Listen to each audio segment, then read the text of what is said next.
And of course, he will be definitely coming up to speak to us.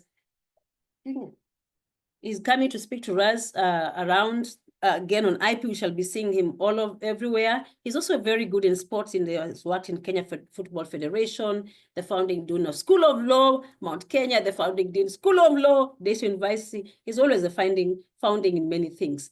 Mr. Sanch is coming in also as an LLM holder, an intellectual property, also a master's holder with 30 years of experience, gone all over the world, eating intellectual property, talking about intellectual property, consulting for intellectual property, including Kenya. He was actually the founding or the managing director and registrar of trademarks at Kenya Institute of Property, intellectual property. So KIPI, which usually is actually that gives you your intellectual property or licenses you or gives you the patents that you require for that particular. He is, of course, with law, many things around the law. You can see his profile as we begin, of course. So those are the main three key speakers today, and it would be nice to hear them speak to us in this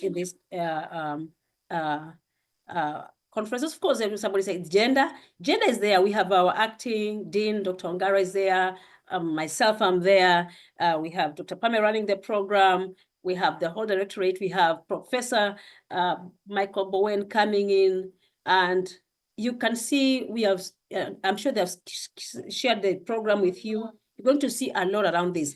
The question is, do you own anything? Can you make money? Can you monetize what you have? Is it possible? Yes, especially now that we're doing so many collaborations here. So I hope this helps us to just see what we are going to do. And it does not just Super Daystar. We are collaborating with the whole country in terms of matters of IP, monetize your IP, sell your IP, create wealth, create jobs, and also innovations around research and innovations. So I don't know what Dr. Pamela, if this really helps us to start it off, but I was just trying to, settle us on online as we begin off. But what if you can introduce yourself, tell us who you are, if you're a Daystarian, which program. It would be nice to take some statistics as you see who are more interested in this kind of engagement discourse on what you're going to do today. Thank you so much.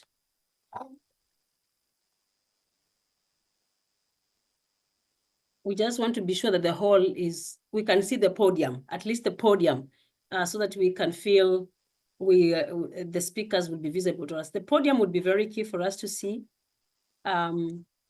If the media people can just make us relate with the room so that we don't feel lonely here now that we don't have some, we are not like, yes, that makes us feel at home so that, and if there is any sound, for so far we have no sound.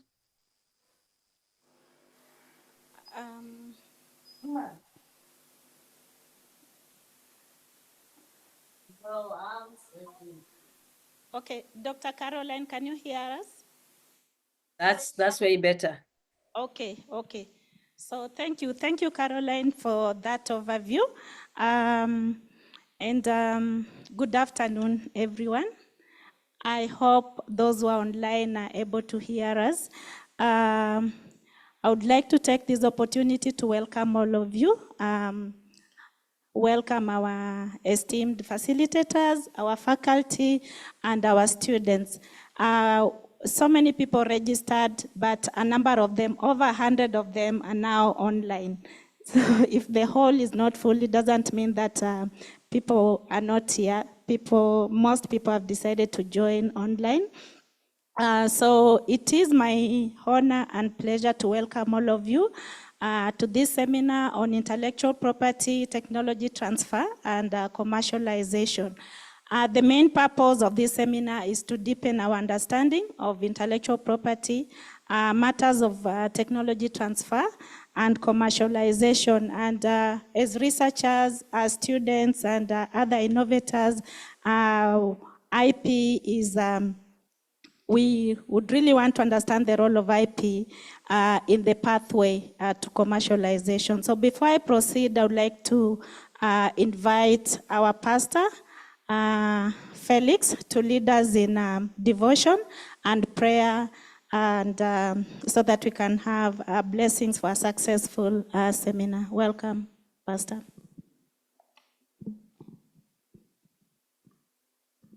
Thank you, Dr. Pamela. Good evening, everyone. Good afternoon. Praise the Lord. You're well? Can you turn to your neighbor and just say hi to your neighbor and find out how they are doing? Maybe you're sitting next to someone you don't know. It is where one of the ways is just to say hi to your neighbor and find out how they are doing. Amazing. It's good to be here. Thank you, the Directorate, for inviting us to be part of this. We are so grateful. I'm here on behalf of the chaplain, Reverend Weche, who's away on a conference, and so I'm here to be of a blessing. One of the great things about Daystar University is that we recognize everything is about God, and so we begin by prayer so that God can lead us where He desires us to go through this conference. I pray that this seminar will be impactful to us, that God will teach us, that God will remind us and guide us to where He wants us to go. My devotion this afternoon is from the book of James, chapter 1, verse 17. And if you have your Bibles, you can turn with me. And the book of James, chapter 1, verse 17 says, "Every good and perfect gift is from above, coming from the Father of the heavenly light, who does not change like shifting shadows." I repeat again, James chapter 1, verse 17, "Every good and perfect gift is from above, coming down from the Father of the heavenly lights, who does not change like shifting shadows." And so as we gather for this important seminar on intellectual property, technology transfer, and commercialization, it is vital for us to pause and reflect on the spiritual foundation of our creativity and innovation. All knowledge is what we're being told from the book of James. All knowledge, every idea, every invention, whether academic, technical, or creative, is ultimately a gift from God. And when we recognize that whatever we are, what we do, how we do, what we have is from God, then it influences how we use it to impact this generation and beyond. As James reminds us, every good and perfect gift comes from above. These gifts are not just random. They are entrusted to us for a very particular reason and purpose. So when you're seated right here, just know that whatever God has deposited upon you, whatever that is in you that is a gift from Him, is not random, but has a very clear purpose. And I hope at the end that this seminar will equip us and remind us that all that we have, what we do, how we do, is from God, and He has a very clear purpose. So as faculty, as students, and as people gathered here, we are stewards of what God has placed in our minds and in our hands. The innovations we nurture, the research we pursue, and the knowledge we generate are all of a bigger calling: to serve humanity, to build society, and to glorify God. And the essence is whatever we do, those three things are major: that will serve humanity, and that's a bigger calling; that will build society, that is not just about me, myself, and I, and that at the end of it all, God will be glorified. So just three quick reminders, even as we begin this semester, that won't you honor God with all your gifts? Honor God with all your gifts. You know, if it's innovation, if it's property, that let everything that you have honor God. So as you gather this afternoon here, won't you ask yourself, do I honor God with all that I have? The second part I think I want to remind us is protect what He has entrusted you with. That God desires that we'll be a good steward of what He has entrusted you with. Just as we protect our physical resources, we must also guard and steward intellectual ones wisely. So I don't know if you protect what you have. I don't know if you are a good steward of what God has given you. But this afternoon, God is saying, won't you be a good steward of what I've given you? It is for a very clear purpose. And thirdly, won't you share it for impact? So if it's about you and yourself, then it loses the meaning. It should be for impact, that people's lives will be transformed, changed for the glory and honor of His name. So friends, as we gather here this afternoon, may we be reminded that there's a bigger calling of all that we have, that God has a very clear purpose of why He created you, why you have what you have, the gifted gifts, and why He's given us different capabilities, but all this as to serve humanity and at the end that his name will be glorified. Shall we pray? God, we thank you for what you've reminded us from the book of James chapter 1, that the different abilities we have, the different ways we interact with your creation, that one is to serve humanity, that is to build society, but at the end that your name will be glorified. I pray that this seminar will challenge us, will equip us, so that we can be good stewards of what you've placed in our hands and around us. We thank you for the organizers, we pray for the speakers, and we pray for everyone involved, that Lord, may you use them to be a blessing to us, even as we sit and learn from them. We bless you, we exalt you, and we magnify your name. In Jesus' name we pray. Amen. God bless. Amen.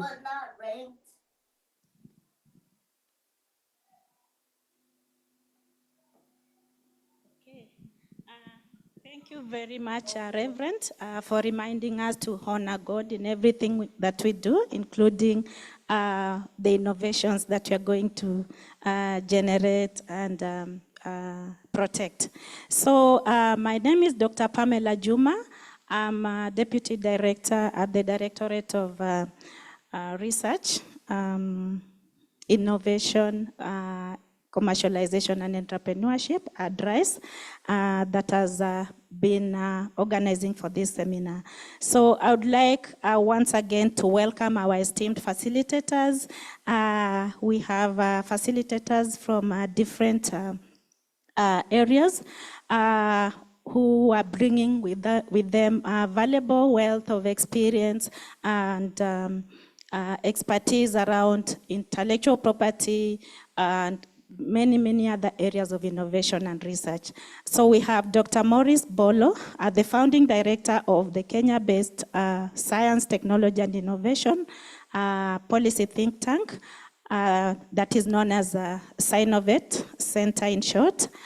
We have Professor Dr. Moni Wekesa, Daystar, who is a professor at Daystar University, is a professor of law and intellectual property at the School of Law in Daystar. We also have Mr. Sylvan Sange, who is also an IP expert from the Innovent Center. Each one of these facilitators have remarkable contributions in their respective fields, and we are privileged to have them guide us today with their expertise around the discussions that we'll have today. So thank you very much, our facilitators, for joining us today. We are really grateful for your presence here today. I'll briefly maybe go through the program. The program was shared, so if you registered online, you have the full program, but I'll just take us through the what we have in the sessions. So we intended to start the day with devotion, and thank you, Pastor Felix, for taking us through that. Next, we'll have an opening remarks by Dr. Caroline Ayuya, who is the director at DRICE, but right now she's out of the country. That's why you are seeing her online. We have, next we'll have a session on, just sharing about the university outlook around matters, innovation and IP and commercialization. So our Professor Labanairo is also out of the country. He was supposed to take us through this, but we have our Professor Bowen who will stand in for him. Our next session will focus on research, innovation, and intellectual property management. This will set the context and take us through the process and just making the connection between moving from innovation to commercialization.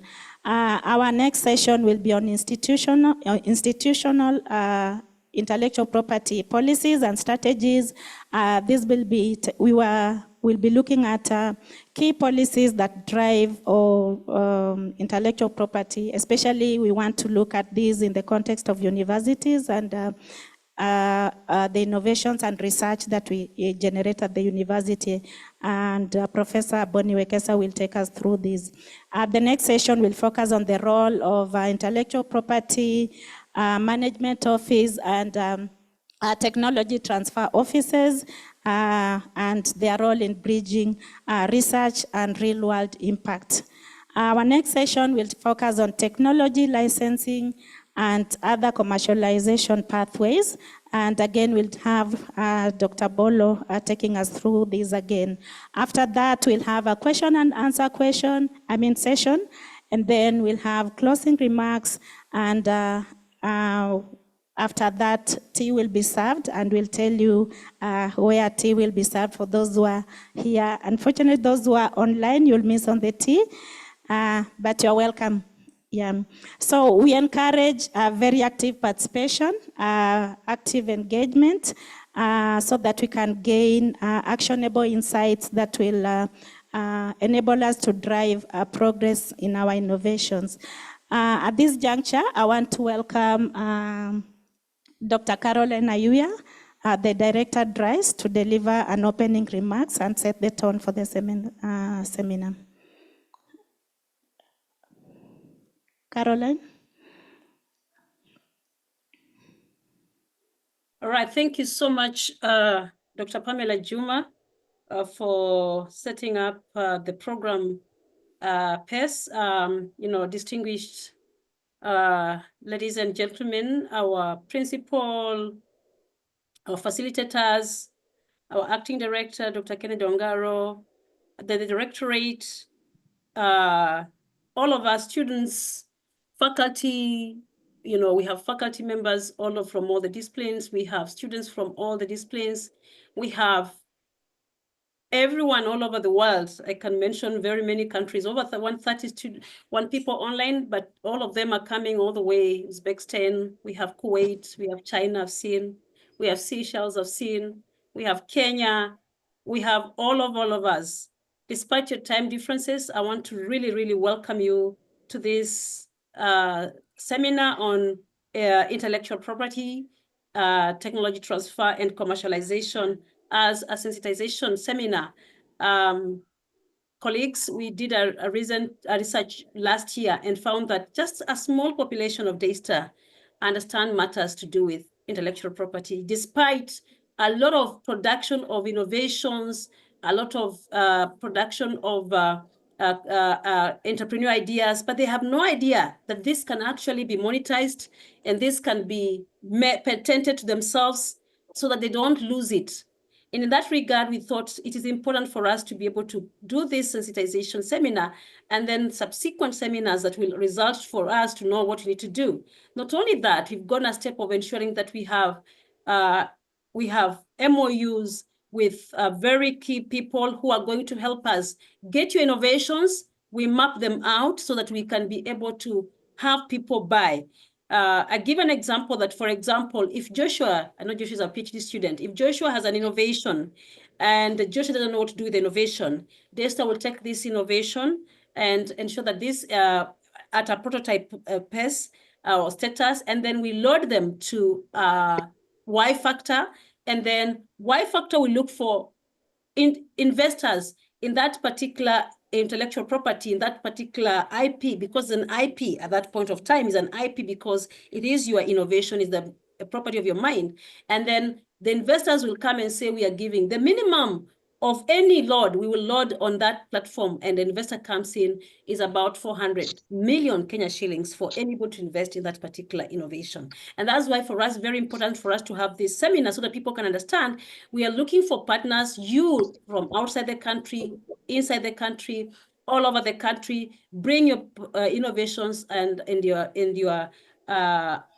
property into Daystar so that we can be able to commercialize. You create money, you create wealth, but you also create job opportunities for many people. And that's why this seminar is important for us, so that we don't end up with our innovations on TikTok, Instagram, or whatever. We want you to ensure that you protect your property. And I'm sure that this seminar is going. For example, when you had the pandemic in the during the pandemic. So many things happened. For example, the innovation, we came up with the vaccines and everything else. They're now patented. They are now belonging to people, and people are creating a lot of wealth, and people are impacting and giving to the world. So here, this seminar, therefore, is just part of the effort for us to formally bring the process of people understanding that we want to help you protect what you make and come out, whether it is in a form of a product or research or anything that you're going to make up that is viable for commercialization. And we also ensure that we connect you with investors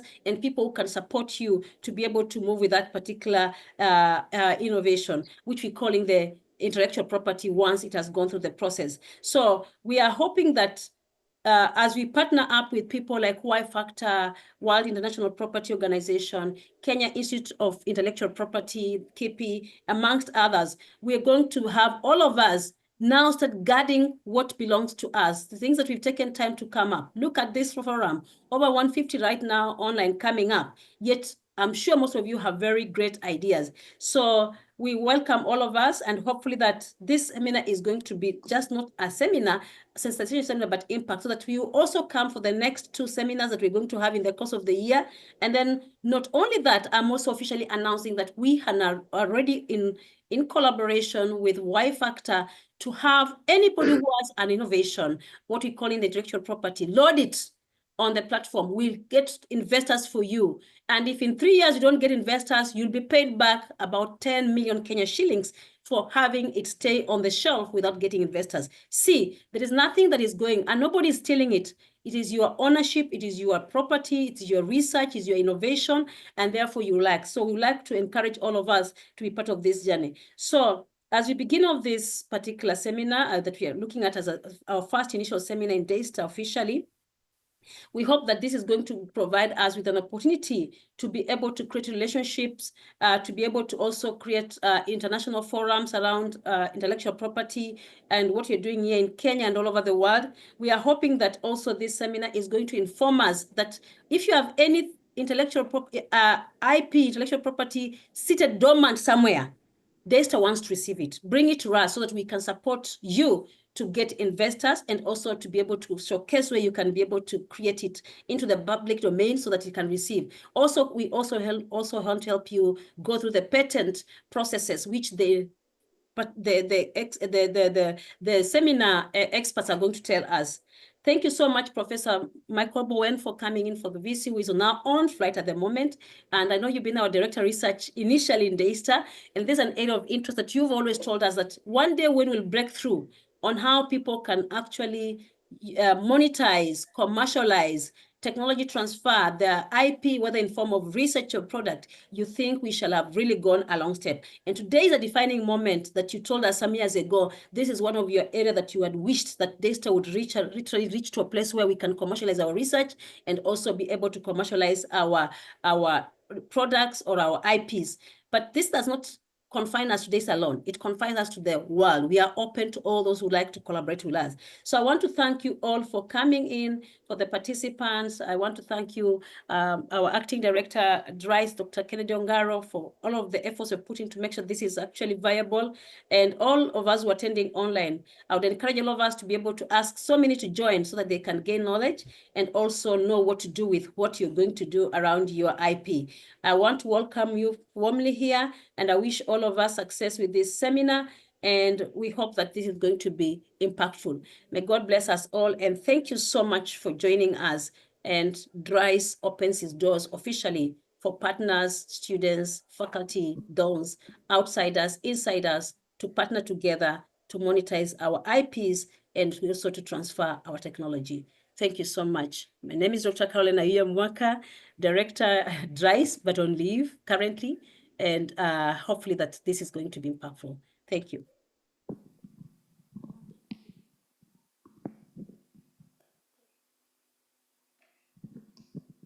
Thank you very much, Dr. Caroline, for that overview. And I think we now understand why we are here. I would like to welcome Professor Bowen to give us remarks on behalf of the VC.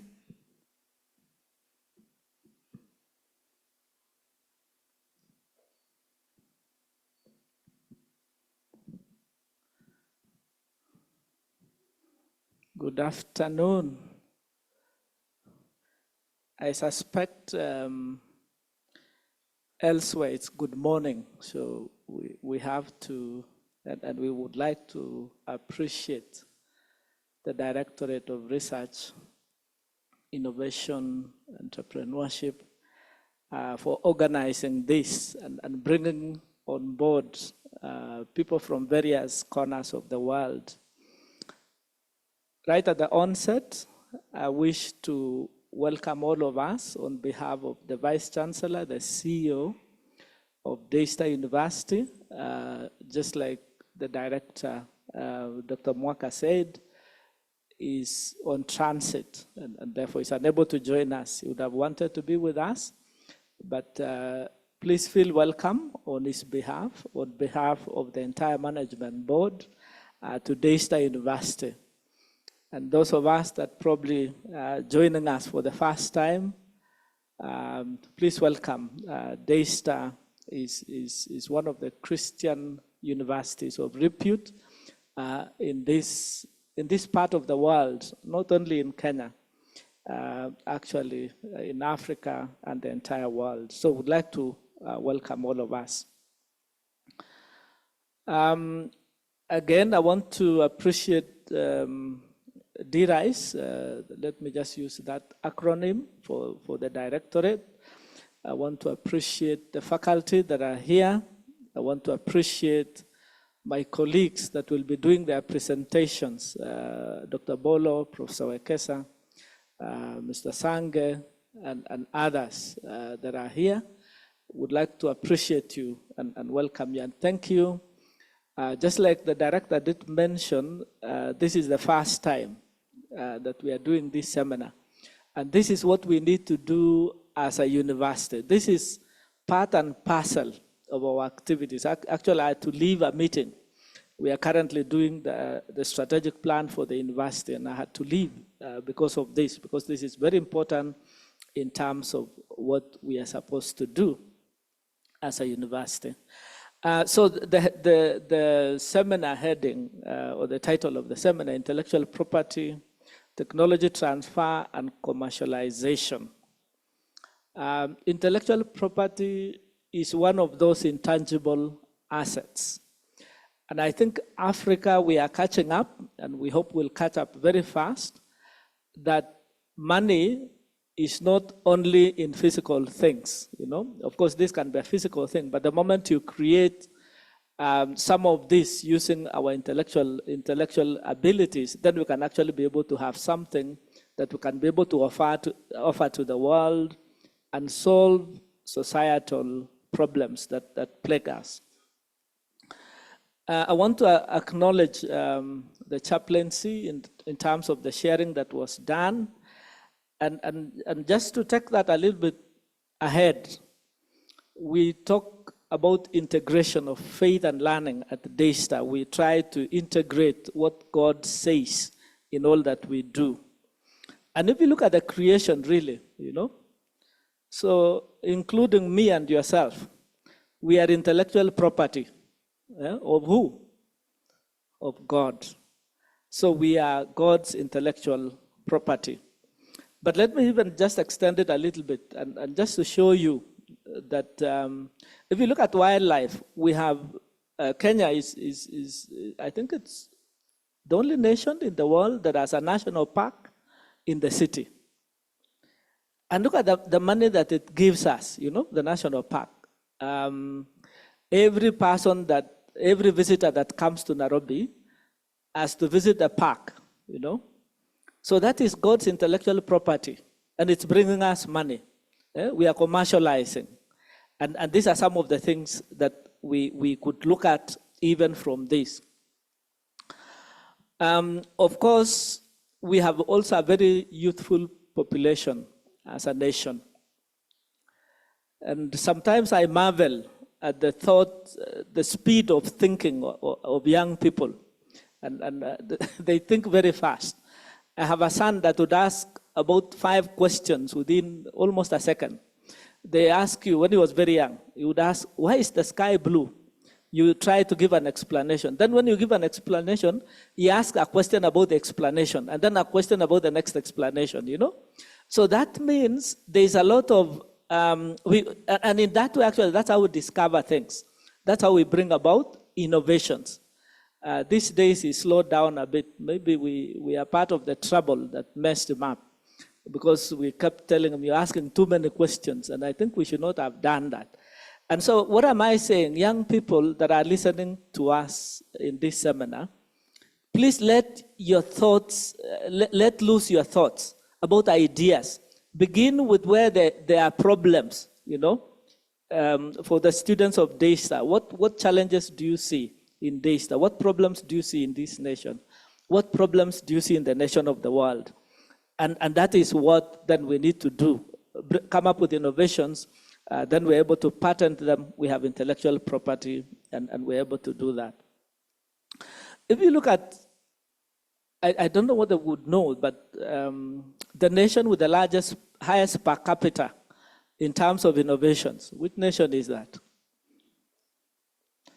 This is Israel.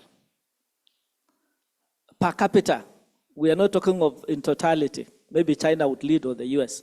But if you look at per capita, Israel actually, per certain number of, in terms of population, Israel is the highest. Actually, Israel is known as the startup nation, you know.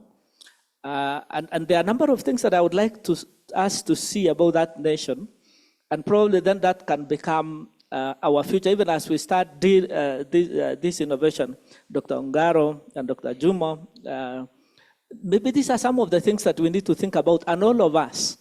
What is this that makes nations or institutions be ahead in terms of intellectual property? Now, in fact, it said that Israel are very bold in their orientation. So the word bold, you have to think about things that are beyond, you know, we have to go beyond boundaries. So we have to be very bold. We are doing our strategic plan, and the VC asked us to be very bold in the way we think, go beyond boundaries. So this is something that is very important if we had to come up with intellectual property. So being bold is very important. Being determined is something else. And this is, I'm just describing Israel here. And then impatience in tackling global problems. Now, you see we have many challenges, especially in the developing world. And therefore, we need to move fast, you know. Some of these things, diseases, lack of food, and all these things, and people die. So we cannot be patient. So part of this idea of being, arriving at intellectual property is to be impatient. Of course, the element of creativity and relentless optimism. And that's why I talked about young people. We shouldn't believe that there are things that are out of bounds, are things that we can't solve. I really sometimes get very frustrated with young people who have a mindset, who think that certain things are not possible. Maybe at my age, but even at my age, I don't allow that. I still believe I should do new things. But this is what is needed, relentless optimism. So what are some of these three things that we see in Israel as the hallmark of their innovations and then intellectual property? High investment in research and development. And this university is doing its best in terms of, we've set up a unit and it's fully staffed. Actually, that unit is more staffed than the principal's office. It has more staff, you know. And that tells you the kind of investment that we want to do. We are actually coming up with an innovation center. The next time you come to Daystar, you might think you are in the wrong place. Just at the gate there, we're going to bring down that building. The VC has said is going to bring down that building, and we're going to do an innovation center. So we'll have incubation hubs there, and so that we're able to invest. Actually, Israel invests approximately 4.9% of its GDP. That's very high. And so investment in research and development is very important. The other aspect is dynamic ecosystem.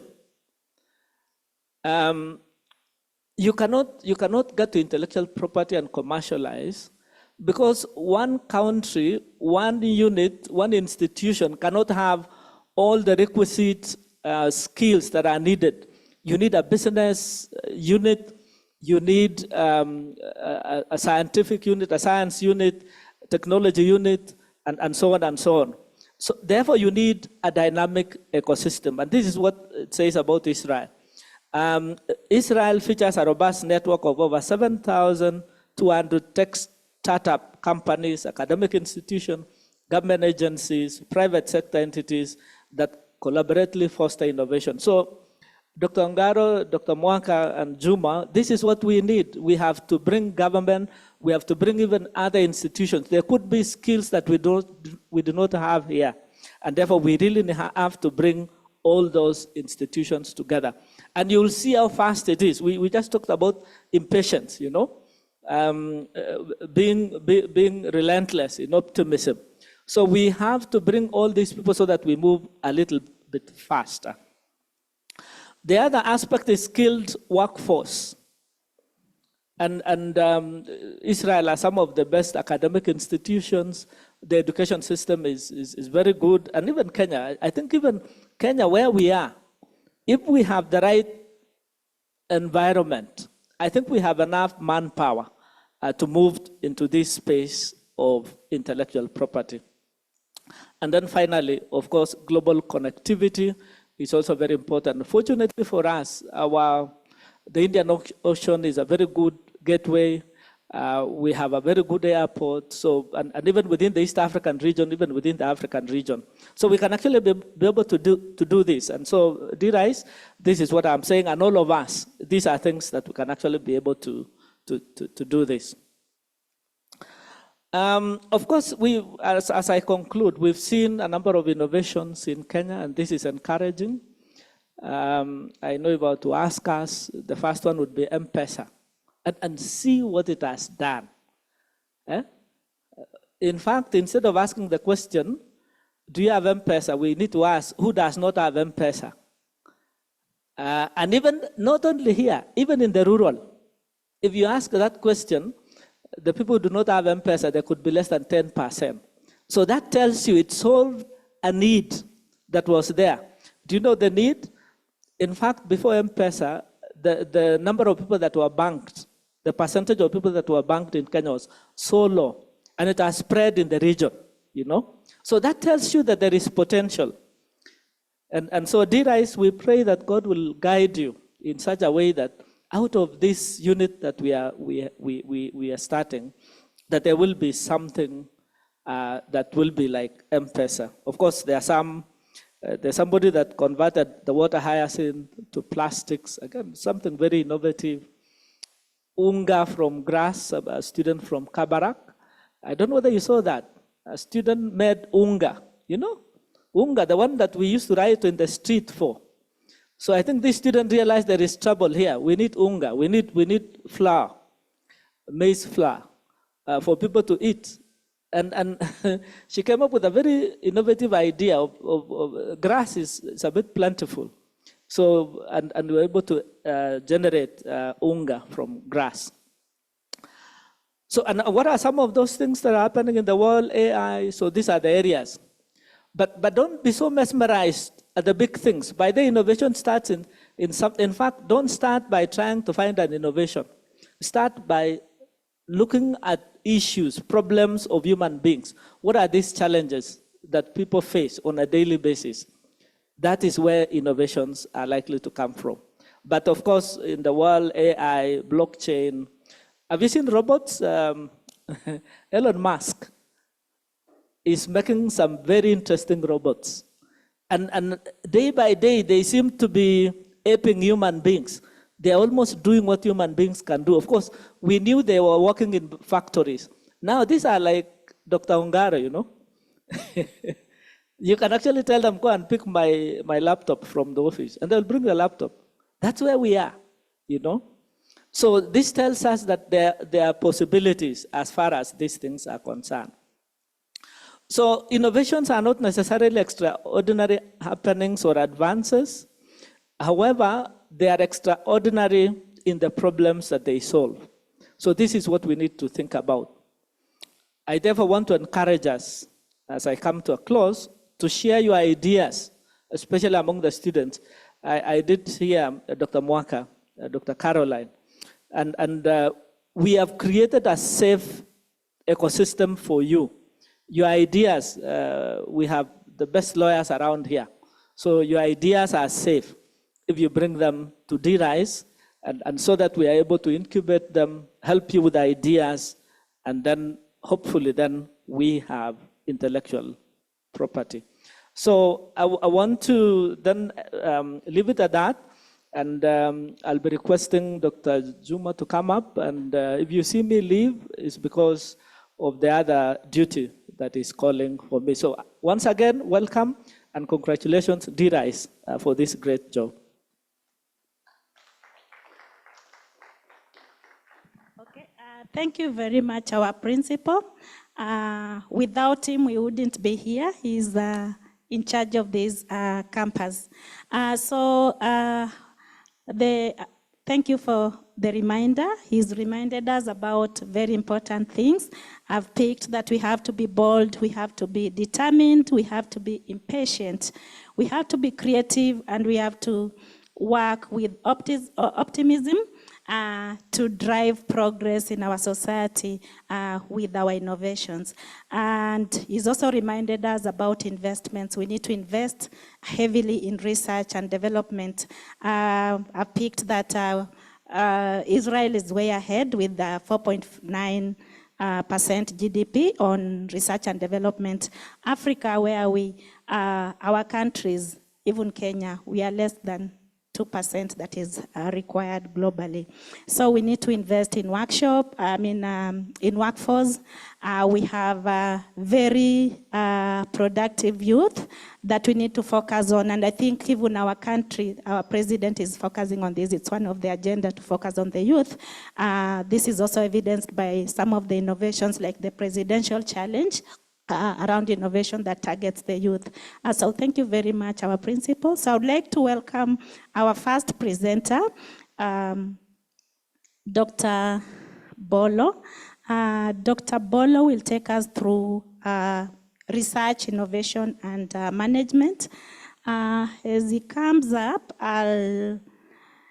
So Dr. Maurice Bolo holds a PhD in Science, Technology, and Innovation Policy from the Open University in Milton Keynes in United States, and has over 20 years of work experience in research, management, capacity development, public policy, and strategy development. He has written and published widely on innovation, entrepreneurship, policy, partnership, regulation, governance and technology, and innovation. I think I've bought some of his books. Dr. Bolo is a visiting research fellow in Department of Policy and Practice of the Open University UK and research associate at the Inogen Institute in Scotland. He has vast international consultancy experience, having consulted for national and international organizations, both in the public and private spheres, including government agencies, development organizations such as World Bank and other various UN agencies. Dr. Bolo is the founding director of the Kenya-based Science, Technology, and Innovation Policy think tank, the Sinovent Center. Prior to joining the center in February 2012, he worked with the Africa Technology Policy Studies Network, ATPS, and Africa Center for Technology Studies, ACTS. He presently leads a regional project on public-private partnership, intellectual property rights, and commercialization of the research under the Science Granting Council initiative, where he's coordinating research projects in 17 countries. Welcome, Dr. Bolo.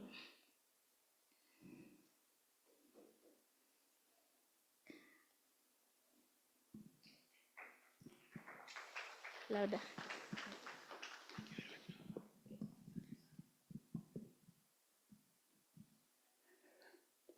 Thank you very much, Doc. Good afternoon, everyone. To all of us who are inside here, as well as those who are joining us online, thank you very much for making time to be with us today as we share a little bit about issues of IP and IP management, technology transfer and commercialization. So thank you very much, Dr. Monica, for that introduction. I wouldn't want to spend too much time on going over what she has already said, only to say that the Sinoven Center is a policy research and training think tank based here in Nairobi, but working alongside other countries in the region. We are very much glad to be here and partner with DRICE of Daystar University in holding this particular seminar. And so I would just go straight into my first presentation. As Doc has said, I'm going to be talking to you about the connections between research, innovation, and commercialization, or IP management, if you want. That will be my first presentation. And all I'm trying to do basically is to set us on a foundation where, if at all there are anybody in the room or online who are not at the same level of understanding of IP, that we get ourselves to a certain level where we can comfortably say that we are ready to move together. For those of us who probably are not new to this subject, and I know there are professors in the room, my apologies if you feel like we are taking you through a refresher course. But it is important that we get everybody going all together. I'm trying to get it on.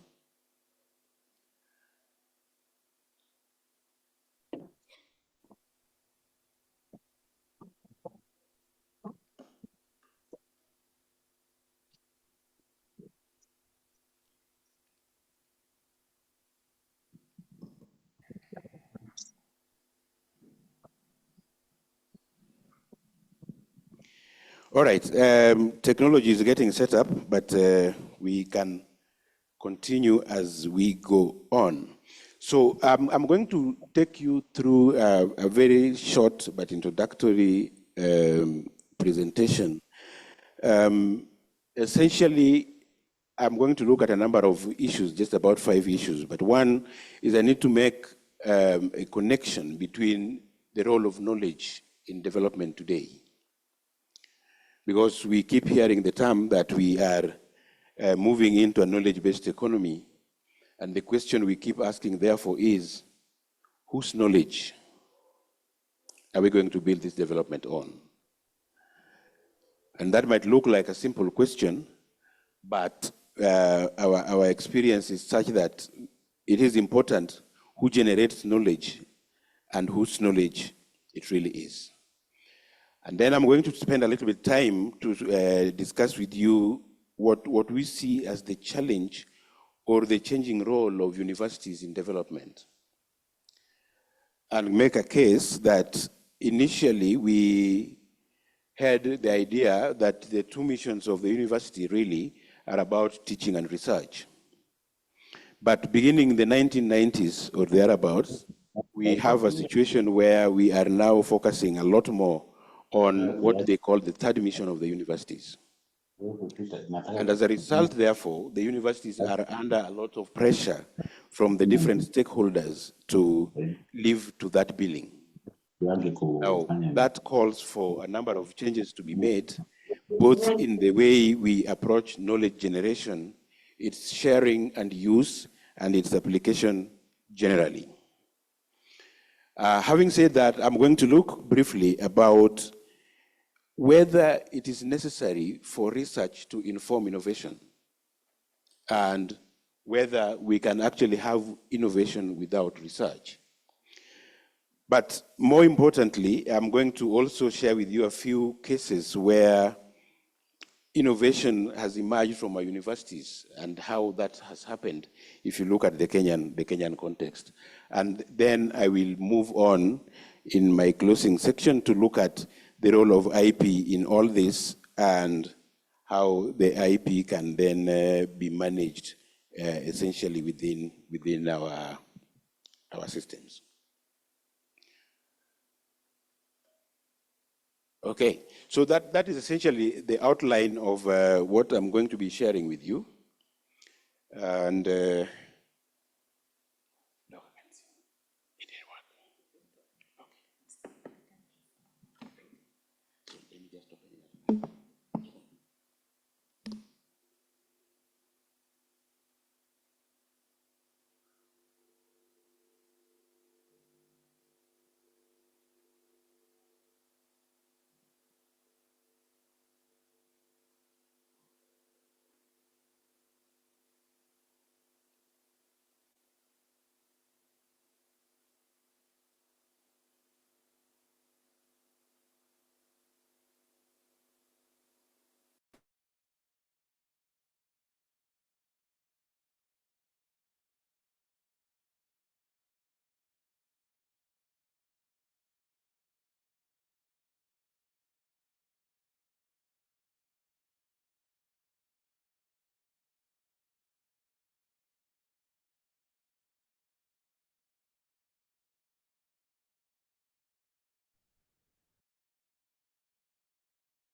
We have no sound.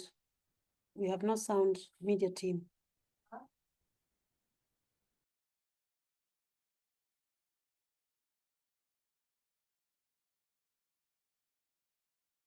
Development, and we're talking about how do you find knowledge? How do you create or even absorb that knowledge? And if you look at, my circle is going to come up, but I was showing you then that you can also convert knowledge back to money. And through that, you need to think about how do you package knowledge, how do you share that knowledge, and how do you get it applied? All right. So if that is going to happen, then we are going to view knowledge as the new motor in economic development. That knowledge is going to drive our development going forward. And if we're going to do that, then we have to respond to a number of issues. One of them is about being able to sense and seize opportunities. And I think the speaker just before me talked about recognizing the problems that we have got to be addressed. So one thing we need to focus on is how do you sense, and not just sense, but also be able to seize new opportunities within the environment in which you operate. The second thing that we need to worry about is how then do you keep people at bay who may want to imitate and run away with your knowledge. And that brings me to the intellectual property component of this presentation. And the third issue I will be dealing with is about how do you then, when you get to commercialization stage, how do you get your customer acquisition, customer retention, and customer growth? And then finally, I'm going to spend a bit of time talking about distribution and delivery mechanisms. Now, how do we move from research, which is essentially knowledge generation, to innovation? And this journey basically starts with you having a novel idea about a problem that is existing in the environment in which you are.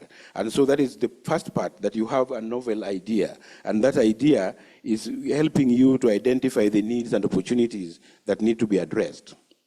When you create that in form of diagrams or models or descriptions, then you get what you call an invention. An invention essentially is just a solution to a problem that or leads you to a desired outcome. And when that invention has potential for application, then it is introduced into the market or into wide use, then we are talking about innovation. So as you can see, we have already moved from a novel idea that is turned into an invention and then into an innovation finally. The innovation is then distributed or delivered into the market by various means. So we are going to be talking about packaging, customer selection and preference, and then that becomes a dominant design that is then accepted by the market. And when you have the dominant design getting into dominant market capture, then you go back and you end up with a mature product or process after that. So that essentially is the full cycle of innovation that you might be going through. But there are a few things that we also know about innovation. One of them is that innovation is a fairly complex process and it doesn't happen on its own. That research can be very unpredictable and sometimes failure rates are very high. And so you need some kind of risk assurance to be able to innovate and innovate actively. We also know that innovation is an adaptive process, that the challenges and shifts will change over time, preferences will change, policies will change, the environment will change, and therefore you need to keep adapting all the time as you go on. Another thing about innovation is that it is essentially a systemic process. In other words, the feedback loops from the different actors within the ecosystem are way too important to be ignored. It is a social act, meaning you have to interact, and a lot of times depends more on tacit knowledge rather than codified knowledge in a number of cases. And finally, I want to submit, therefore, that innovation is key to competitiveness. And if you fail to innovate as you go along, then you are facing either stagnation or decline. But the question then that I raised at the beginning is whether research actually leads to innovation. And I want to leave that answer to the audience, but I will share with you a few cases where I think it has.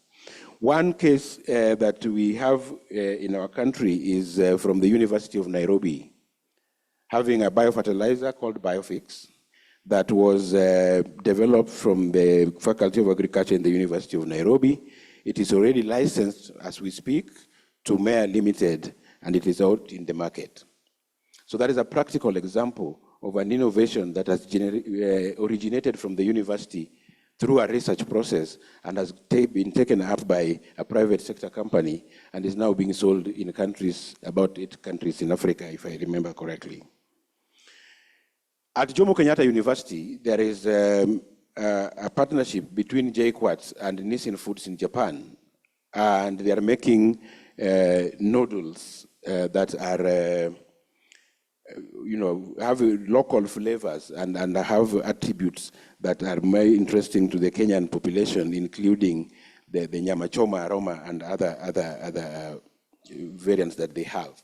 So JQuat has also a product that is already in the market in their partnership with Nissin Foods of Japan. So that is something you can check.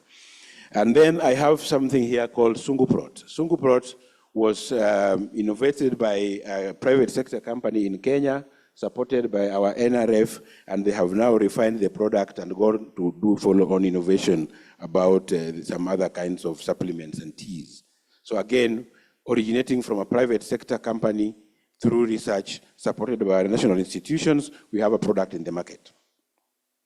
Then we have metarhizium from ISIPE. Those who know ISIPE, the International Center for Insect Physiology and Ecology, having a partnership with the Real IPM biopesticides company based in Thika, and they are having a product called metarhizium that is being sold in South Africa, in Ethiopia, in Ghana, and Kenya as well.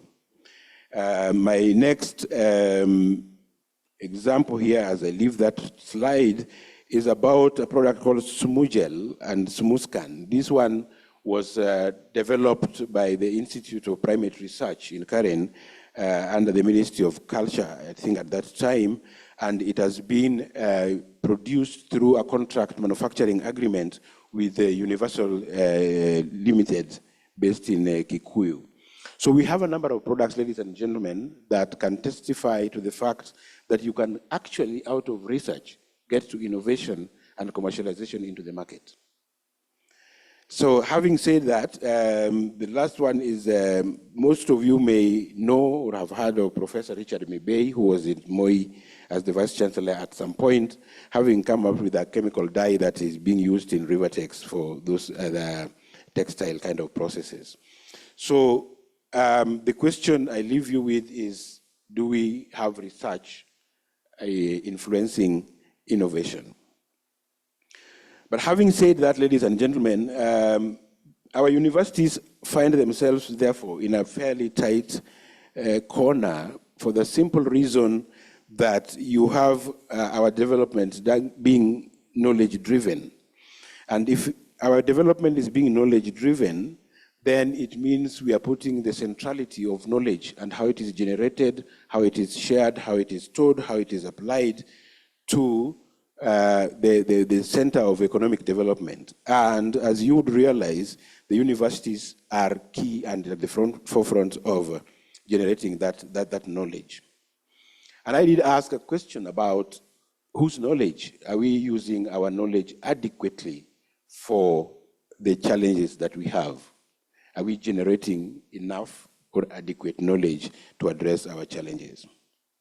And so people like Michael Gibbons and the rest have talked about the new production of knowledge, the new methodologies of generating knowledge, and they call what they have called mode 1 and mode 2 of knowledge generation. Essentially the difference being that in mode 2 you have knowledge and its generation being dictated largely by the people that receive it and its social relevance, as opposed to peer review as a mechanism for deciding what knowledge is useful. So in mode 2, you're talking about knowledge being generated in the context of its application. But then there are two pressures that the universities now face. First, there is reduced funding for the universities from the exchequer or the government. But at the same time, they are being demanded to be told, you need to generate more resources on your own. But at the same time, they're being told you need to generate public goods and share with the public as fast as you can. And on one side, they're being told you need to commercialize. And commercialization would require that knowledge is in a way privatized in one way or another. And that then constitutes what I call an ideological discrepancy between how the university operates and how we expect it to survive. And so that gives me what I call the twin challenge, and therefore the third mission of the universities. Today, universities are talking about, in their mission and vision statements, they're talking about innovation, they're talking about entrepreneurship, they're talking about extension, or sometimes they call it community outreach. But essentially, what they're saying is that beyond teaching and research, that you can actually take your knowledge to the next level, where it gets application either in industry or in the community, as the case may be. Having said that, therefore, we see a number of changes happening in the universities and the research institutes. And a lot of pressure is on the universities now from the R&D community, from the civil society, from industry, from government, from the students themselves, and many other stakeholders, everybody demanding a response from the universities to their problems. When you look at governments, they're saying you must address our national priorities, and sometimes they have Agenda 4, sometimes they have many more than that, or Vision 2030, as the case may be. The industry is saying, please give us knowledge that we can take to the markets today. The student community is saying we want employment and we need to be market ready, and the civil society is saying we have myriads of problems from conflicts to many other drug issues and everything else that is in between. So the university is now being demanded to deliver some things that may not be, as it were, readily available within the system. And so the question that arises is that of mandate. What role is for the university now, and what is the role for other people? And I want to look just at the university as a public institution, and on the other hand, you have industry as a private institution. And I'm saying this recognizant of the fact that Daystar is a private university. And therefore, when I say the university, I look at as a public institution, it doesn't mean I'm leaving Daystar out. Please do bear with me on that. But essentially, we think that the university largely exists to provide public knowledge and public goods per se, and to that extent, we think of it as a public institution. And so the university is now challenged, and they have to rise to that challenge as well. Now, there is a connection between research, policy, and industry, and what exactly happens is this: that the first thing you want to work around, whether you're a researcher or an innovator in this particular case, is asking about what problem are you addressing? What problem are you addressing? What solution are you bringing to the customer or to the policymaker, as the case may be? And then you need to ask yourself the question, if what you're working on is generalizable, whether it is research or it is innovation, does it affect just a small part of the country, or is it something that we can see in Kilifi as we see it in Bungoma as well? And so the question is, if it is an innovation, can we talk about offering it at scale? Okay. The other question that is important is about whose problem is it that you are trying to target. So the question is about the target population of your solution, and then the question is, how big is that target market for you? The other question we would like you to think about is, where is the state of the art in your particular industry? If it is in the creative industries, if it is in the Juakali sector, if it is in the pharmaceuticals or biotechnology, or whichever part it is, are you attuned to where the status of the art is in that particular industry?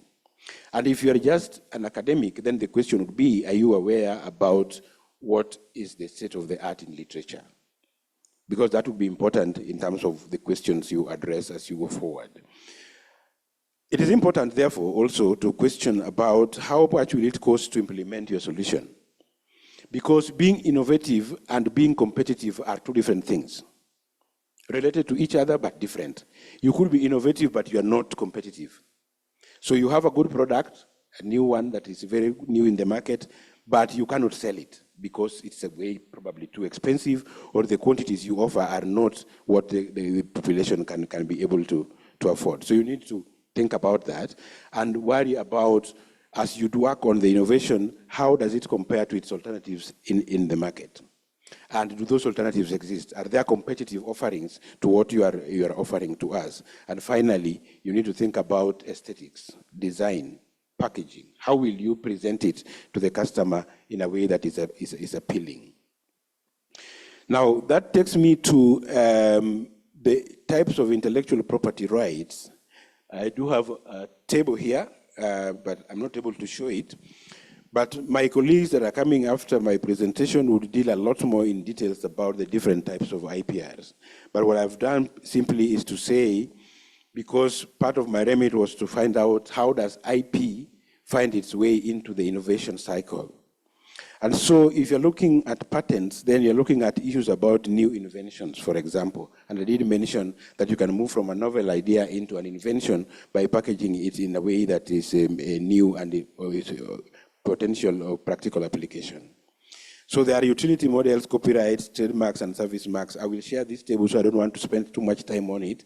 And then it has issues about what are those types of IPs for, how do you get them, how do you obtain them, and then what is the protection period.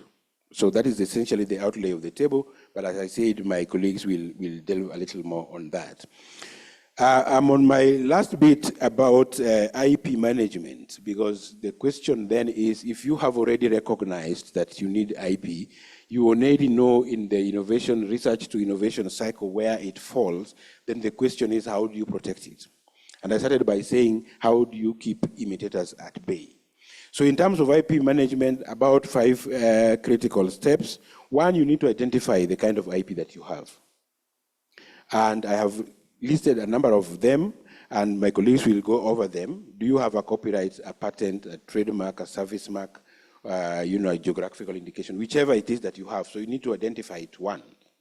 Once you identify, and there are a number of ways of doing so, you can actually do an IP audit for your faculty, for your institution, or for your organization, and as such, you'll be able to identify both real and potential IPs that you have. Then you need to evaluate whether you want to protect it at all, because some of them are not worth doing so. Then you need to know where, if at all you're going to protect it, where are you going to protect it? What market are you going to be targeting, and what areas, as you will know that IP is actually territorial in nature.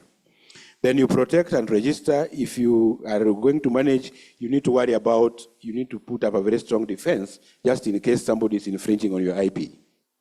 And then the more important part for us here is about exploitation of the IP. And now that takes us to technology transfer and the commercialization component. So under evaluation, we have highlighted here that you need to seek registration and possible dissemination pathways. And you can then decide whether you want to maintain it as a secret, or you want to register and keep it, or you want to do both. Whichever way it works for you, depending on your circumstances. The territoriality needs to be taken into account. You need to manage disclosure of the invention very carefully within your university structures, and then you need to worry about who owns the IP anyway at the end of it. Are you having partners? Are you a sole owner? Does it belong to the institution, or how are the ownership arrangements? In terms of exploitation, I have talked about commercialization and other uptake pathways, and I will deal with that in the next presentation in a short while. But maintaining the IP protection by paying the legal and maintenance fees can be very expensive. And so you must be careful that we don't just sing the song of let us register and keep, because you'll keep losing the money as well. So you must think about how do you monetize? How do you then put this one into economic use and commercialize? Finally, ladies and gentlemen, I want to emphasize the need for a proper business plan or IP strategy. For the institution like Daystar, for example, you need to have one. You need to have a plan on how you will manage the IP that is generated either from the student community or the faculty or other workers within the system. IP alone on its own, as I have said, if it is not commercialized, is not very beneficial. We keep it for prestige and that, but if we do not get it out into economic use, it lies there and then it just kept in a shelf in one of these offices that we have. So we need to consider the issues around demand and market supply. Who needs your innovation? For what do they need it? What problem are you going to be solving? You need to worry about competing or alternative products that are in the market already. Is yours different, or is it just better? And different and better could be different. Okay. Now you need to consider also the type of IP that is most suitable for your case. Is it a patent? Is it industrial design? Or is it going to be a utility model that is better for you?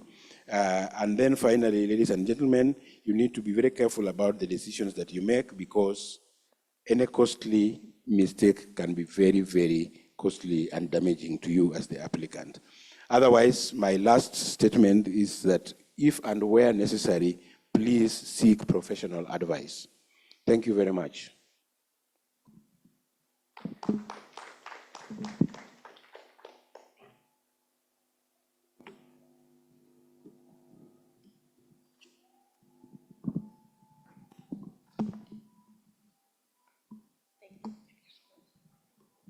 Okay. So thank you, Dr. Morris, for giving us the context. As we said earlier, IP and this topic, we can cover it in 1 day, in 2 days, in 1 week. So what we are getting is just a tip of the iceberg. And as we mentioned earlier, we'll be having subsequent trainings.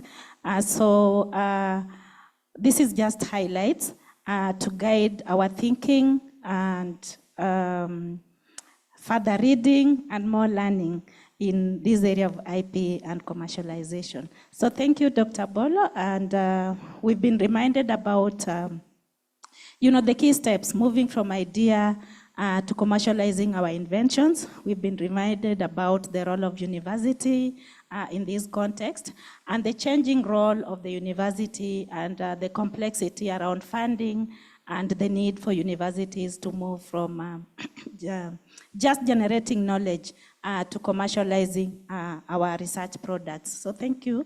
I would like now to invite our next speaker, Professor Dr. Moni Wekesa, to take us through institutional IP policies and strategies and related tools. As he comes forward, Professor Dr. Moni Wekesa is a professor at Daystar University, and he's learned a lot. That's why he has these many doctors. So after attaining his first class honors in education from the University of Nairobi, he obtained master's and doctorate degree in sports and medicine from Germany, followed by master's and doctorate degree in law from University of Nairobi. His career encompasses teaching sports medicine across Africa universities and serving as a regional manager for Special Olympics Africa. He has held significant positions in various areas. Professor Wekesa has served on numerous international committees, including World Athletics and International Weightlifting Federation. So I would like to welcome Professor. Oh, you're already here. Karibu. Yeah, thank you very much. Director of DRICE. I am not alone. With me are other IP gurus from Daystar that you need to know. I see one hiding behind there, but she will join us shortly when she gathers the courage. That is Damaris. On my immediate left is Ms. Asha Mikinyango, a colleague and a specialist in IP. She has done masters in IP. She's doing a PhD in IP. The others, I want them to say their names and the topic they are researching on very quickly. Good afternoon. I'm Miracle Joy, researching on enforcement of IP valuation assets. I'm Hope Kilwake. I'm researching on a review of research permits vis-a-vis the patent applications over a decade. I'm Cecilia Kinanda. I'm researching on intellectual property audit procedures. I'm Vanessa Haika, researching on the copyright regulation on generative artificial intelligence. I'm Mas Yadi, researching on protection of trademarks in the digital age. I'm Lena Steven, researching on protection of IP rights in voice acting in the age of artificial intelligence and voice generators. Barbara Mugambi, researching on ownership of excised human tissues. Stacy Nyachai, researching on copyright in the wake of artificial intelligence. I'm Damaris Amenya. I'm researching on commercialization of intellectual property in Kenyan universities. Thank you very much. Next slide, please. My people perish for lack of knowledge. Next slide, please. Intellectual property, what is it? Ladies and gentlemen, this is intangible property, property you cannot touch, unlike land that you can see, point at, and so on, or a car that you can touch, feel, and say, that is my car. This includes inventions, literary works, artworks, symbols, and so on. And then we have what is called intellectual property rights. These are the privileges given to people who have invented something or come up with something new in the form of creation. So, intellectual property is not just the idea one has in the head, but somehow it has to come out in some form in order for it to be protected. Next slide, please.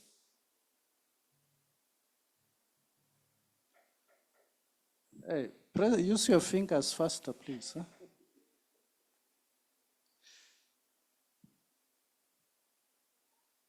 Thank you, Prof. Ladies and gentlemen, on justification of IP protection, we have several theories which can be classified based on origin. The first classification would be on the African philosophy, using the communal ownership of property to justify that. This is generational, passed down. Examples would be genetic materials passed down generation to generation. We also have traditional medicine associated with very specific clans, tribes, and they're passed down generation to the custodians. We have art, sculpture, traditional music, and a lot of good dances, and all these have been captured as communal ownership. However, unfortunately, this particular philosophy has not been developed and taught by the Western universities. It's our duty to develop that. The second category, moving on to the next slide, the second category of philosophies would be the westernized philosophies, and there are several. These philosophies would have different proponents and different beliefs, such as John Locke, who has developed the labor theory. We have Jeremy Bentham, who has the utility theory. And about this Western philosophy justifying IP, they are centered on individual ownership of property, and they are the basis of a lot of Western university training, a lot of the content, the books that we have assimilated so far. Moving on, we then move on to the next presenter to give us on brief history. On to the brief history of intellectual property. It began all the way from 1474 in the Republic of Venice, where they adopted the Patent Veneziana, a form of patent system. In 1709, we had the Statute of Anne in UK for protection of copyright. Then in 1883, the Paris Convention on Industrial Property. 1886, there was the Berne Convention on the protection of literary and artistic works. 2010, we have the Circumpound Protocol on the protection of traditional knowledge and expressions of folklore. Then in 2024, we had the Kampala Protocol on voluntary registration of copyright and related rights. And also, we had the Geneva WIPO Treaty on intellectual property.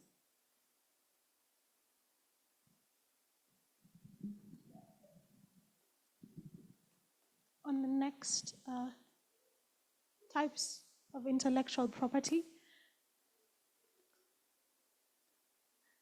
In types of intellectual property, we have industrial property, we also have copyright, and we have plant breeders' rights, as well as traditional knowledge.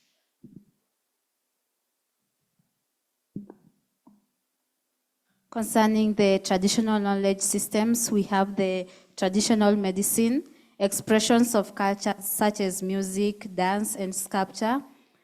Knowledge belongs to the community, and communities have rights over their knowledge. I'd like to invite the next presenter.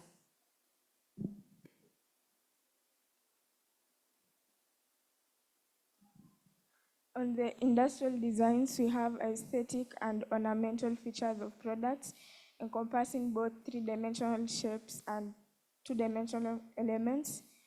It aims to create visually appealing and functional products, such as shapes of cars, water bottles, earrings, and shoes.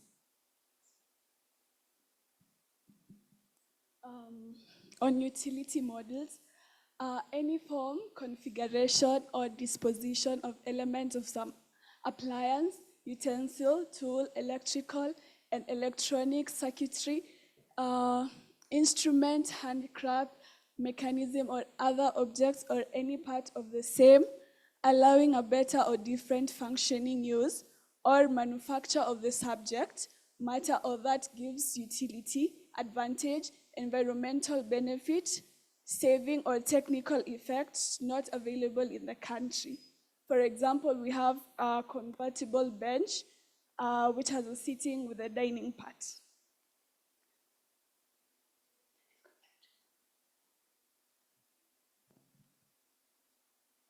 We also have trademarks, and trademark is a mark capable of distinguishing in the course of trade, goods or services in respect of kind, quality, quantity, intended purpose, value, geographical origin, or other characteristics of goods or services. These include the marks for cars, e.g. we have Toyota, Mercedes-Benz, Isuzu, and and others. Then we also have logos, and trademark is protected for a period of 10 years, which is renewable. In addition, we also have the geographical indications. And a geographical indication is an intellectual property right that protects the name of a product with a specific geographical origin and whose qualities or reputation are attributable to that origin. A sign on products that indicates their origin and link their qualities to that specific origin. Examples include champagne made in Germany and basmati rice.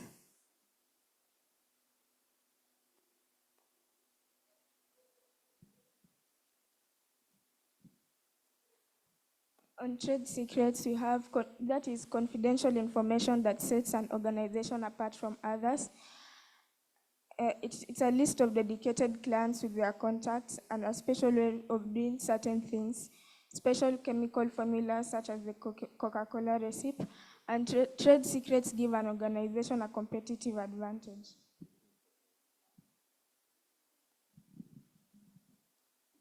On copyrights, we have expressions of the mind. They must be captured in tangible forms, and examples would include books, computer programs like source codes and apps, music, dance, broadcast signals, database rights, and musical rights.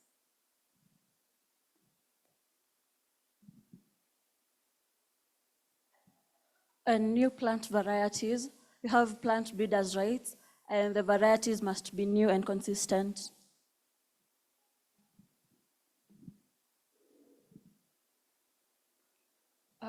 I'm going to look at economic value of intellectual property rights, where there are economic and non-economic values.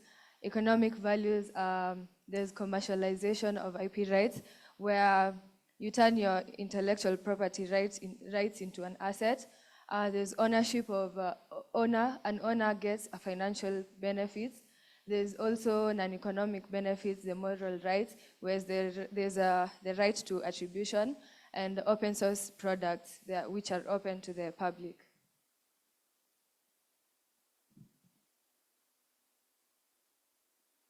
Okay, in copyright, University of Wisconsin-Madison, UWM has subventive program for publishing, paid directly to the publisher, and has the effect of lowering the price of books. Books can be sold in large quantities, and both the author and university benefit from the sale of these books. Institutions should explore commercialization of copyright.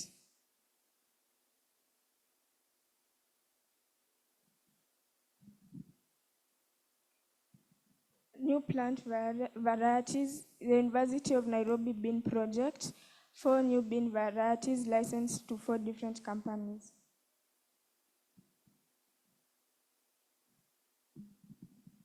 We've heard about the different types of IP, and when they're being created within an institution, there's need to have an intellectual property policy. This particular policy has regulation stemming all the way from the international laws, national laws, and then the institutional policy.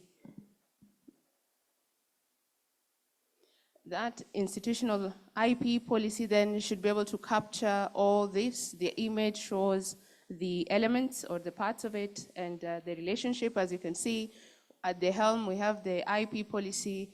It also deals with who are inventors, creators. This would be the student and staff.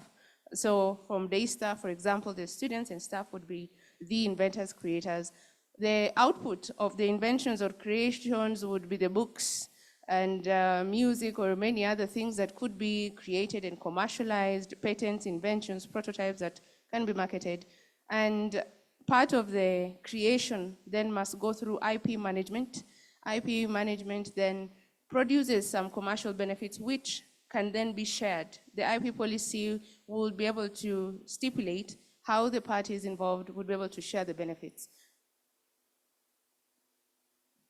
When we look at the lack of institutional policy, examples can be, for example, the UN Majengo HIV research, KU Neutrophil research, which produced bleaching agent for genes, We have the Kenya Kiondo case. We are all aware of how it is being commercialized out there.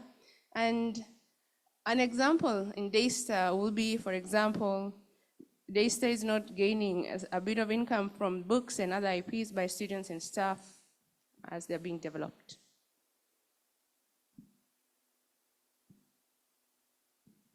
Back to you. So, ladies and gentlemen, what do you have in your hand? Look at your hands. What do you have in your hand? What do you have in your hand that could be commercialized?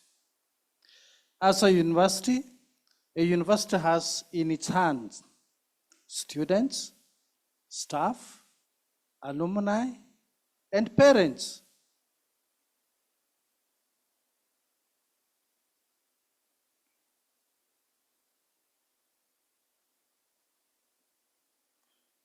Look at that. Books produced within Daystar. Dr. Juma, has Daystar earned any money from those books? One is from yours truly, the other one is from the Vice Chancellor. Not at all. It's IP that can be commercialized. I'm informed of a thesis management system that is being used at Daystar. But then somehow, this is not widely known, although it is effective. Ladies and gentlemen, if this TMS were to be commercialized, looking at over 100 universities, and sell to each university at 1 million, Daystar would just make 100 million shillings from something that is already here. And most importantly, if you are using the product and RIARA is also using, the use by RIARA does not interfere with your use. So you only stand to gain by commercializing, not by keeping it under wraps. Trademarks. What do you have in your hands? Look at what others do. Boston University, Cambridge University. Here at Daystar, we have those logos. Some end up on T-shirts, others on marks and so on. But then, are we making money from them? Are we making money from them? That is something we already have. Dr. Ongaro, it's already available.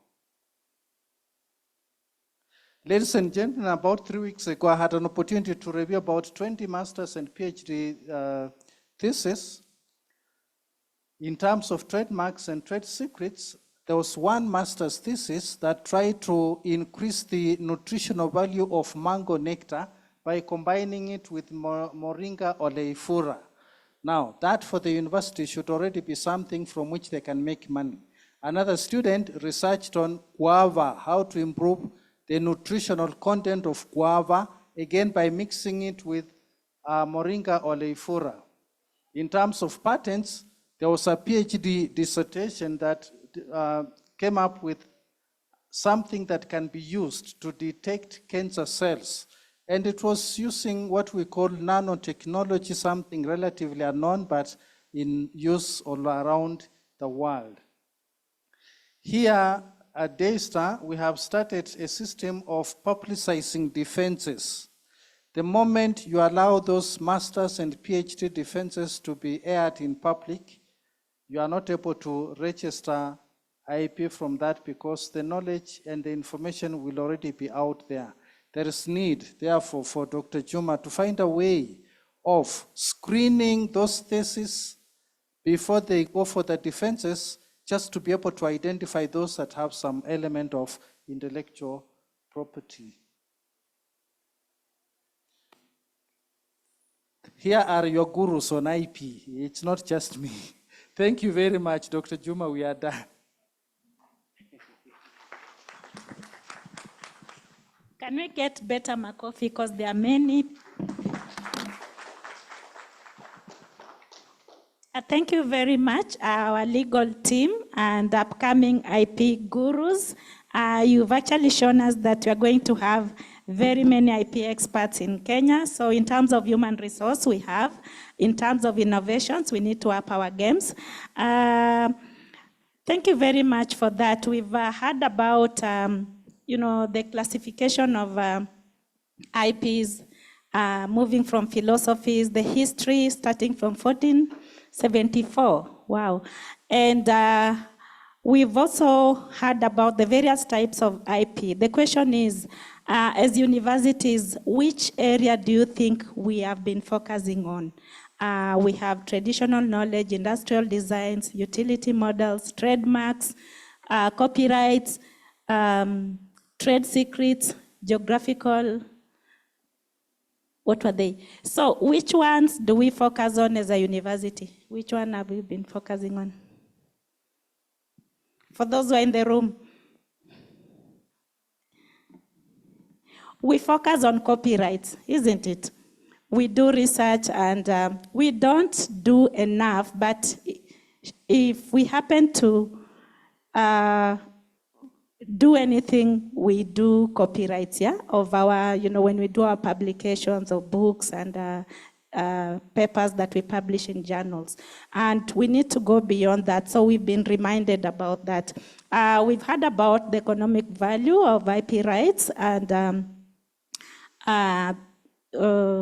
we've also been reminded about, the whole thing about this session is the importance of having IP policies, and IP policies are essential in safeguarding our inventions. We've been reminded about the inventions at Daystar, the books, the TMS, and some of the innovative research projects that we really need to move forward and commercialize. So we'll have our next session.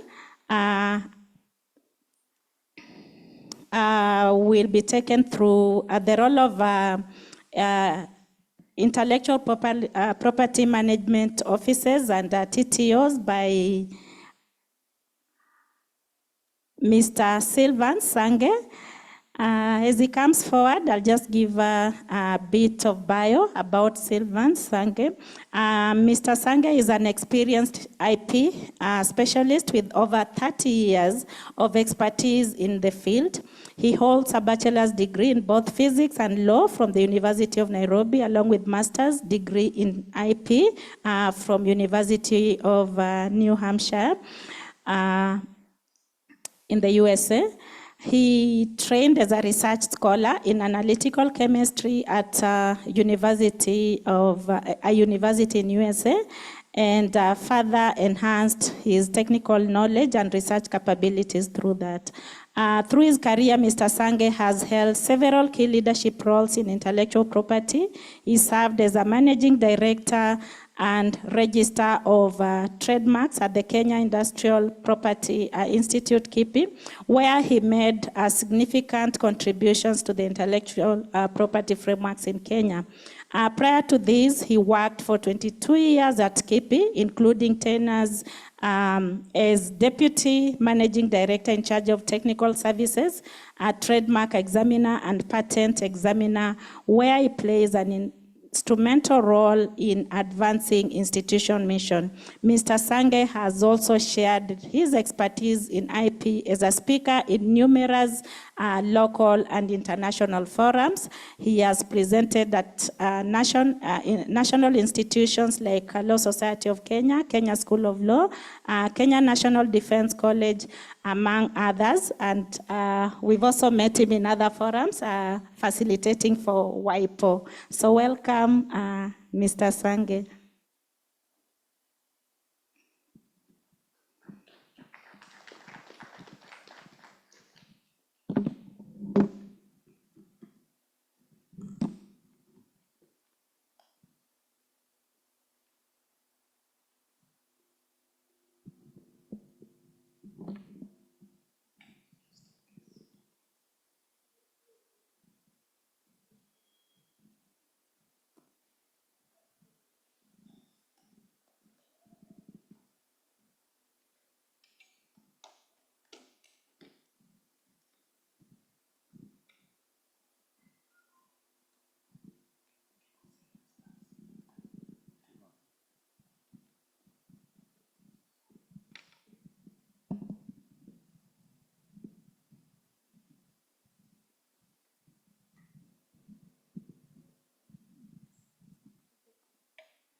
Good afternoon, everyone. Thank you, moderator, for that elaborate introduction. But usually I'm a bit publicity shy, so I was really longing for when you are going to finish it or cut it short.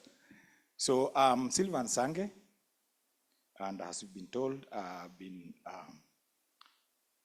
managing director and registrar of trademarks at Kenya Industrial Property Institute. And I've been there for that long, a period of 22 years. So I'm not repeating that for the sake of time. So you've listened to the presentations that have been made. And in intellectual property, we talk about teaching away from prior art. Teaching away from prior art, what does it mean? It means that the past two presentations that have been done, we can as well now refer to them as prior art because they are already in the public domain. However, this is another one that, as I start presenting it, it is still not yet categorized as prior art. So a number of things have come up during the two presentations. And before I even start this presentation, which is not a very long one, I would want to pose some questions, just three. And the first one is intellectual property new? Is it new? Probably this is one thing that we'll also need to look at. Does one need to patent an invention if he or she does not need to commercialize it or benefit from it? Does one need to patent it if he or she does not need to commercialize it or benefit from it? Does one need to go to school in order to invent? Three questions. Does one need to go to school in order to invent? Now, to the presentation, I will go straight to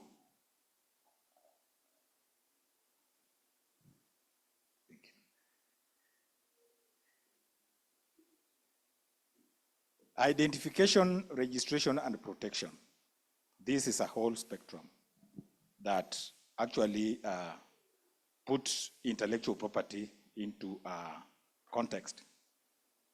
And in order for us to manage this in an appropriate and organized manner, as has been alluded to in the previous presentations, we have to have a starting point. In a number of cases, just go to, just a second slide here. In a number of cases, you will find that institutions are appropriating or desire to appropriate intellectual property, but without having proper structure. As you've heard from the presentations, intellectual property is very complex. It's very complex. If at all you don't have a good structure, then it will not be easy for it to be managed in a way that it can benefit an institution. So at this point, if intellectual property is to benefit an institution, first of all, the whole spectrum where we are talking about the creation of IP, the disclosure of IP, evaluation of IP, protection of IP, transfer of IP, and commercialization is a long spectrum, which cannot be done in a way that is not organized. So the first starting point, as has been mentioned also in the previous presentation, is that you have to have an institutional IP management. And that one starts with having an intellectual property policy. We'll see why, starting with intellectual property policy. Then the next, with the policy, you have to establish an office that is tasked with the functions of carrying out all these activities that I've mentioned in the spectrum.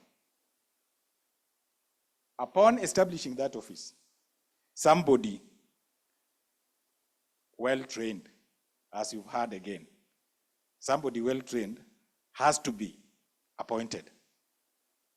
So in some cases, we'll find that, yes, as an institution, we are appropriating IP, and if you ask, do you have any framework with which we are doing that? There is no framework.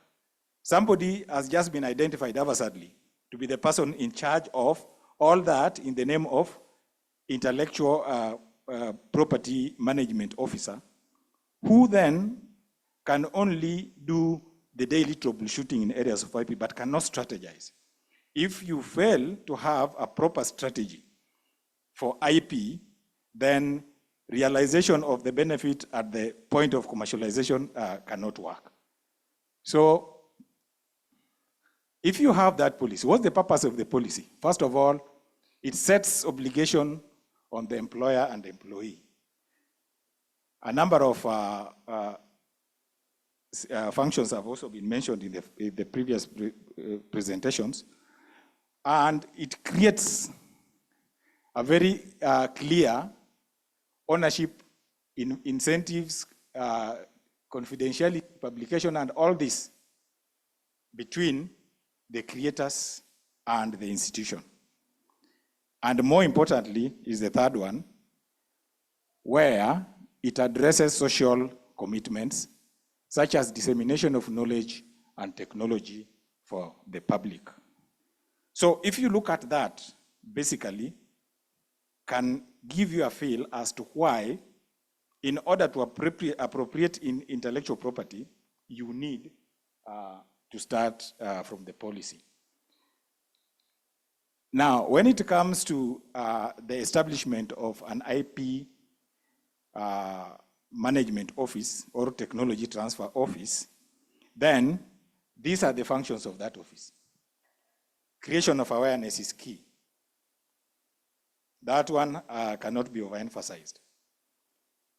As we've talked about creation and disclosure, if you just create and it's not disclosed, there is nothing significant that can be done out of that, because one, it might not even exist as IP, or if it exists and it has not been disclosed, then appropriate measures as of turning that idea into IP can be a challenge.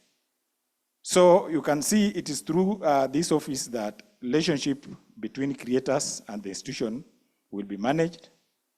There will be knowledge asset management, and here, an institution of higher learning, IP is only but a subset of it. We spoke about knowledge assets, which are intangible commodities. For that matter, you need to go beyond what can end up becoming IP, but whatever that is a commodity that is intangible in form of knowledge that has been created. This institution has got two main roles: one, imparting knowledge; two, creating knowledge. From the earliest door in the morning opened to the latest door in the evening closed, it is between imparting knowledge and creating knowledge. So again, that is something very important that you need to bear in mind when issues of intellectual property are talked about. Technology marketing and IP contract negotiation, very key, because this is where the benefits we want to gain will come from. IP contract management and IP cost and revenue distribution. IP cost and revenue distribution, last but not least there. Very, very critical. The role of IP management officer are quite a number.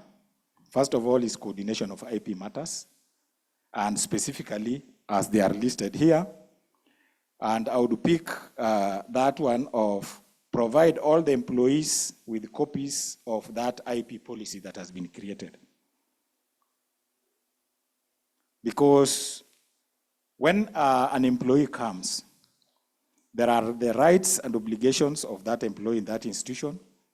And for that matter, if issues of IP arise, then this employee cannot be addressed at the point of when something has happened. It has to be in advance when the person is being recruited. Another important one that I've indicated here is coordinate with all the researchers ahead of publication time. All are important, but I'm just picking a few and highlighting on them. There is the mantra of publish or perish. And whenever there is a discussion or a talk about IP, the only thing that will come that this IP will prevent publication. And the creators or authors are interested in publication as well. From today, please learn that there is no conflict between the two. There is no conflict between publication and intellectual property, intellectual property protection. So if it's to come as a question, please let it be. We are going to explain it further there.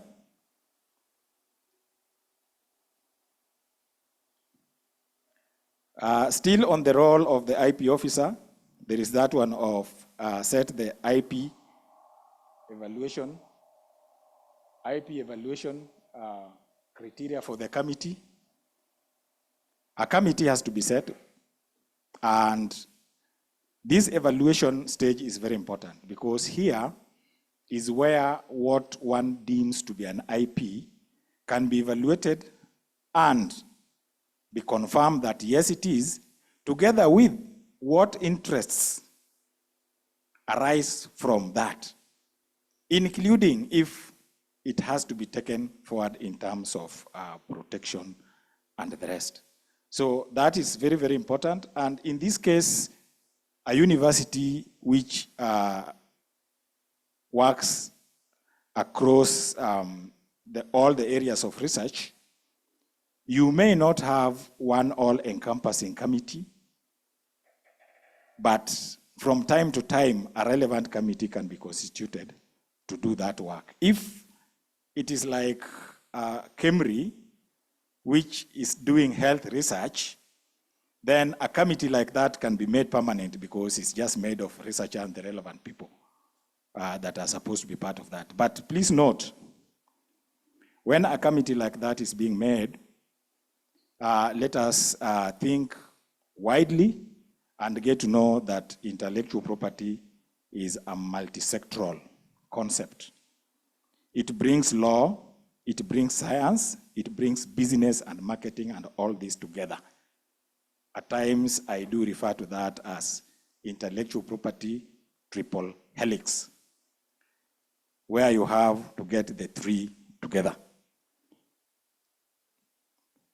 That committee plays an important role that if that technology or idea is not useful for purposes of it being advanced in terms of protection or commercialization, then it is only fair through the policy that the creator be informed of that, and then other provisions of the policy then to kick in, even if now the appropriator or the creator is given the technology to go and appropriate as he or she feels like. And that communication has to happen at a time that is not later in a way that it can hinder the desire of this person to do publication as we've just spoken about.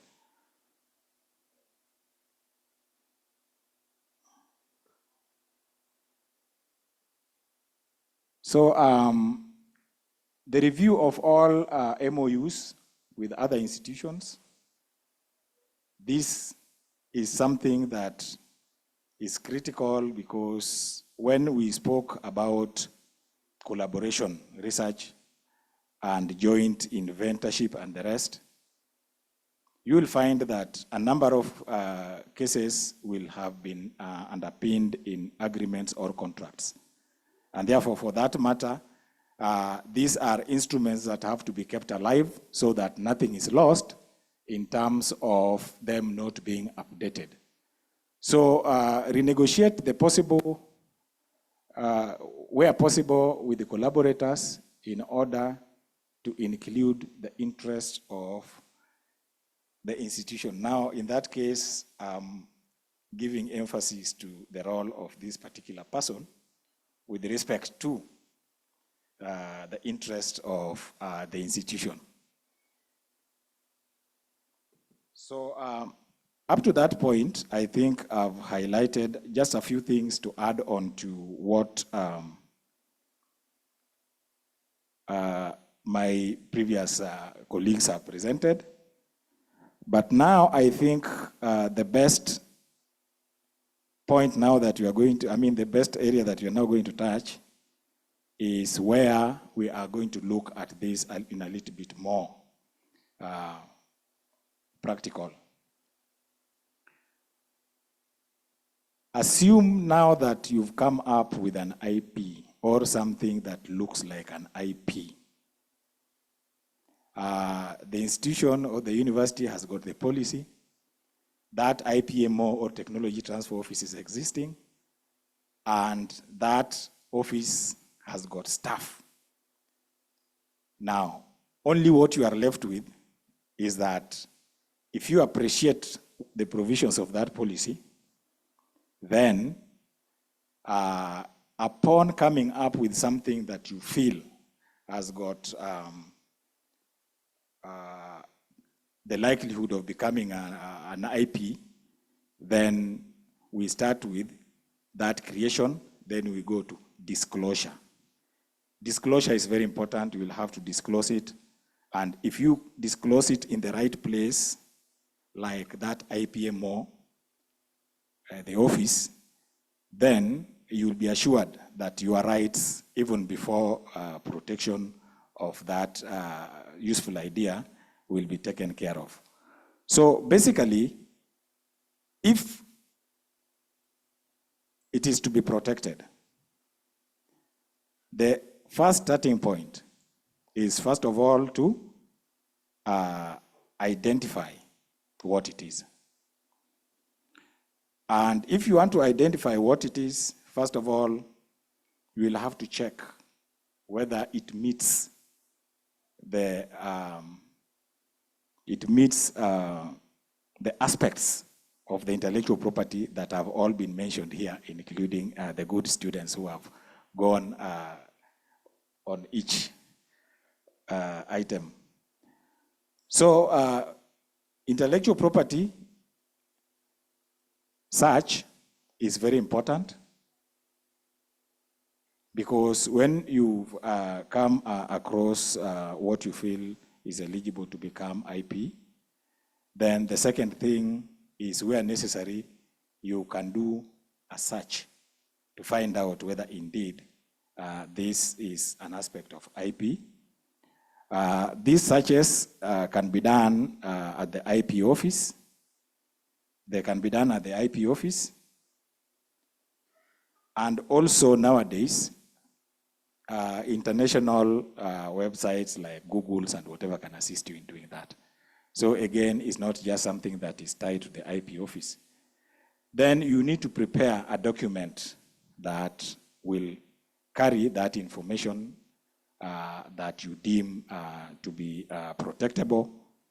And then you will fill an appropriate application form as is provided by the national IP institutions, as you are going to see down the presentation.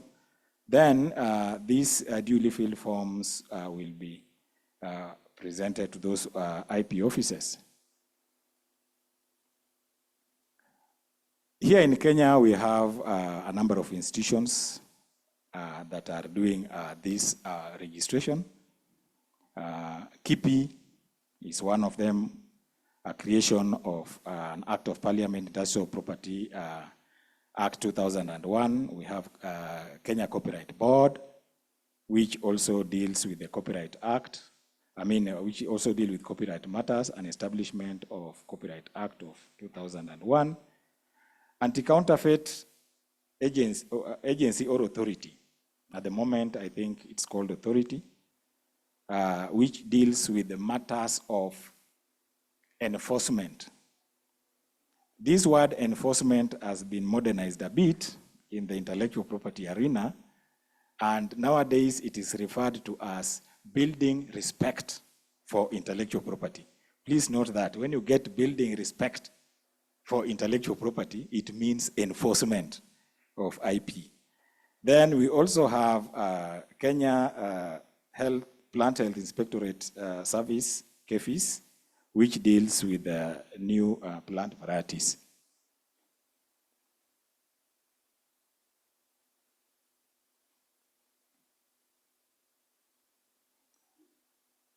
The filings. When you have already prepared an application and then it needs to be filed, particularly if it's an invention, then there are several routes for filing that application. There is the local route, there is the regional route, where there is an organization called African Regional Intellectual Property Organization, ARIPO, which also do a similar thing, and at a regional level, where a number of countries, numbering 21 now, are members, and protection can be sought through there because Kenya is a member of ARIPO. There is also what's called Patent Cooperation Treaty. This is also a system of filing a patent application to a number of countries. I think the number is over 100 of them. And this application is still received at KIPI, and the applicant will have ticked up to all those countries, if at all is interested in it getting protected.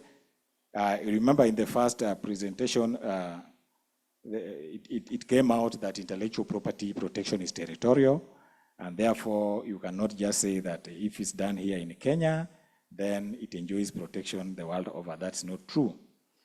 So there are also those applicants who can make application from outside the country, and they don't want to go through either ARIPO or PCT.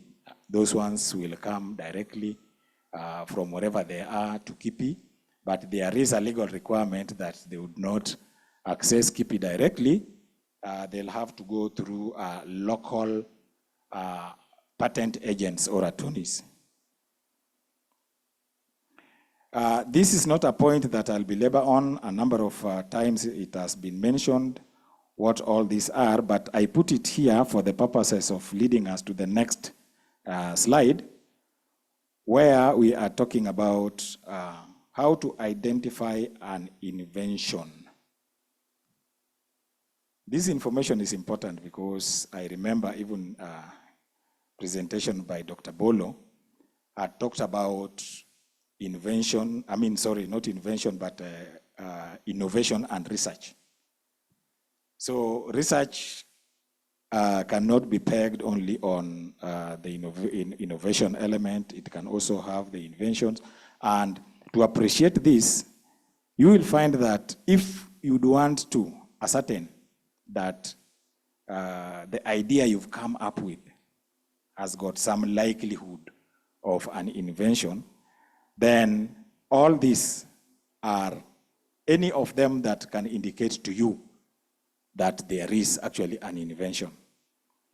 When the performance is improved, time to market is reduced, the solution is more cost-effective, customer demand for the project has increased significantly, new pieces have been combined together, vexing problem was solved, a new problem was encountered and solved, size was reduced, the longevity of the product increased, new functionality was added, or cycle time was reduced and so on.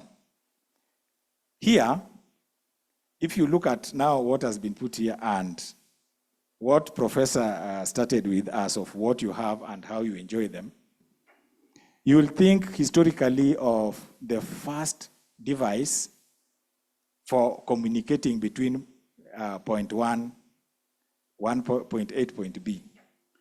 That is like the invention of the first telephone.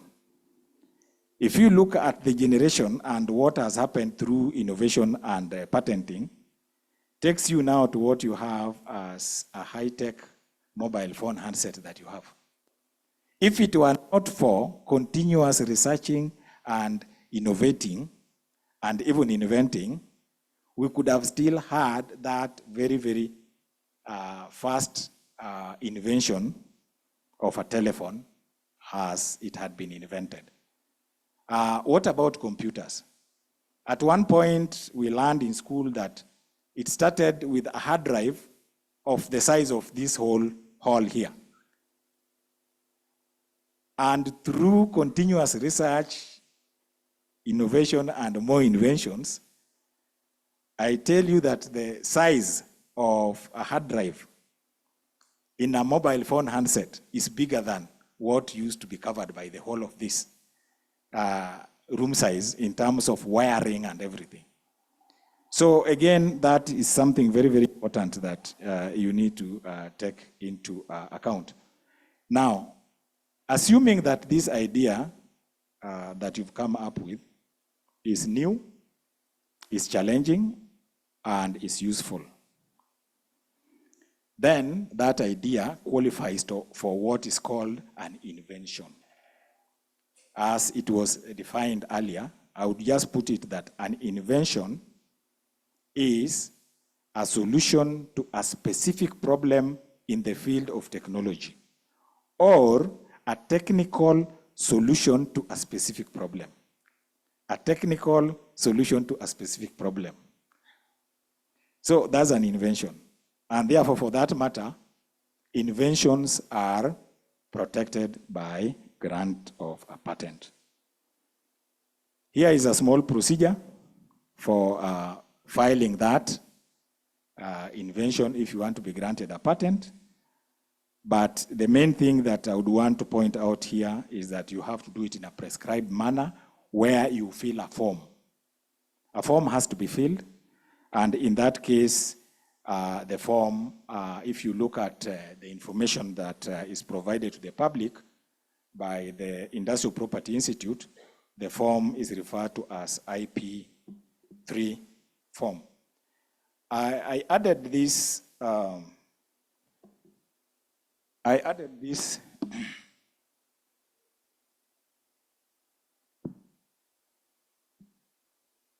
yeah, there is a URL link down there, which if you click, it takes you straight away to the website and where the forms for patent and trademarks are available.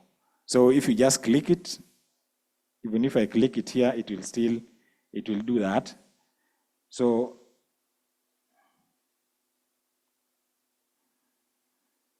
the form to be filled is industrial property form number 3, and there is a document that we'll prepare which is referred to as a patent specification or description. That is where you explain this idea that you've come up with, and you feel that it can be granted a patent. A specific requirement on that is that you have to describe it in a way that any other person who can affect that technology will be able to understand it. And that one provides what the legal persons will talk about as the standard of description, which is expressing the best mode of carrying out the invention, while the burden to describe it is left with the inventor. So inventor is very important when this application is being prepared. Now, that same idea can be protected by a utility model, which is just a lesser patent. The difference between a utility model and a patent is that it may not need to be non-obvious. It only needs to be new and useful, even if it looks obvious. So again, that is another aspect of IP, as it was also mentioned before. I have a good example here.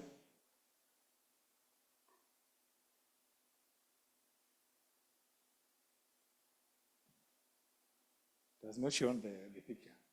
There is a picture there of an improved Jiko.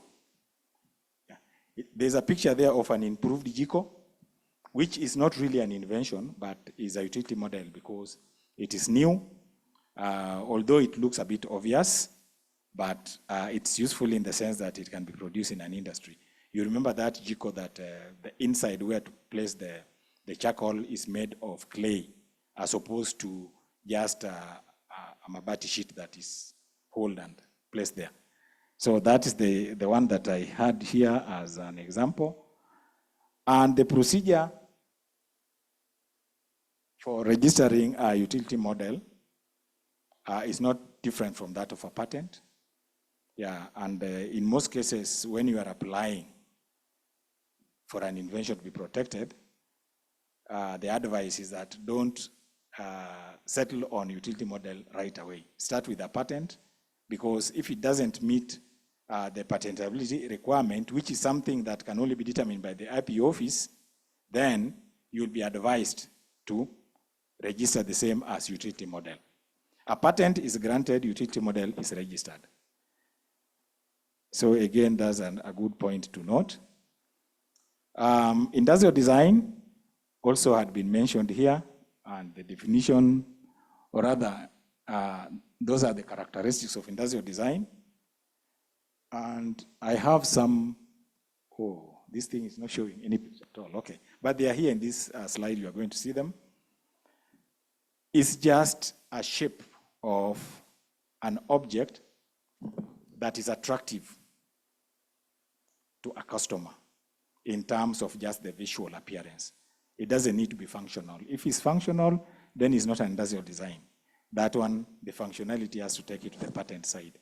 So that is the very, very important point to note with industrial designs. They also are subjected to protection procedure through filling that form 20, IP 27, and then there is also URL down there that if you click it straight away, it will take you to the KIPI website where that form is available. Trademark was mentioned several times.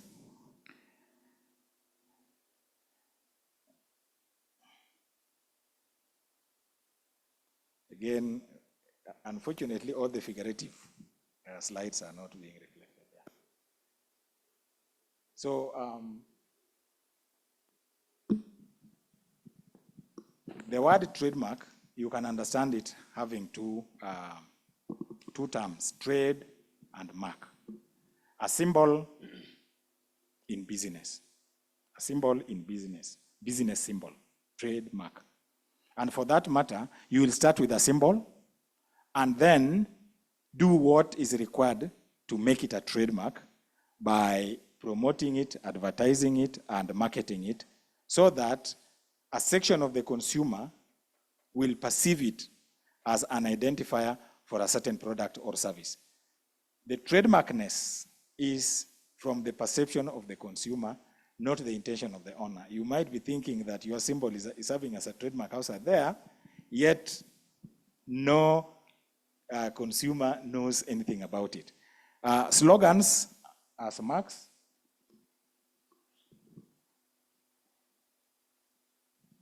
Sorry.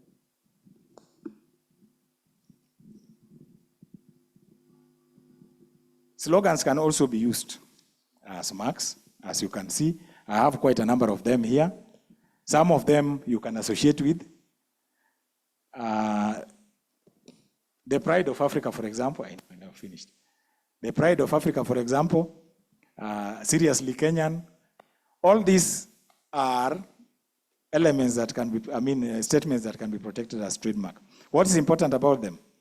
In order for them to be qualified for protection, they don't need to be descriptive of goods or the services. directly or indirectly. That's something that you'll enjoy here. They are not supposed to be of direct definition, description of the product directly or indirectly. We are you. Anybody can tell which I think is a bank that uses that. Karibu member. Who can tell the slogan Karibu member? Yeah? Yes, that's the thing. You can see, if you just look at it, you cannot tell until the owner of the business has made it make sense in your mind in terms of just reading Karibu member, you know is equity. And that's where the trademark rights are created. Holding life together, anyone who can tell that? Did you hear of what they were saying, Matendechere amepoteza network? Yeah? Which one was that? Yes, it is. The cement factory, East African Portland Cement. Matendechere amepoteza network. The cement is? Yes. So go beyond borders and all this. So, sorry.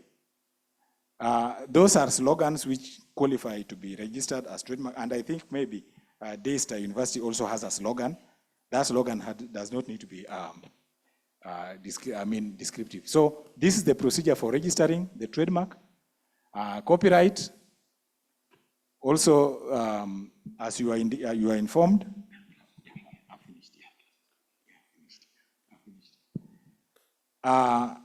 copyright registration is based on informality, but it has been made that a registration can be done when you submit your work in a fixed form to the Kenya Copyright Board for a kind of certificate that you are given. So again, that link would take you to the relevant form that can be filled when it comes to protecting copyright. Here I've put the references, the websites for the IP offices. For any further information that you may need. And up to that point, I want to thank you very much for listening. Although I know I've rushed you so much, it was a little bit more, but the time is limited. Thank you so much. Yeah, thank you, Dr. Sange. Yeah, as you can see, the information is a lot. He has a lot to cover, and managing when you know you can teach for, a master's class with all that information. So thank you for summarizing. I would like to welcome back Dr. Bolo to give us the last remarks, and then we'll close.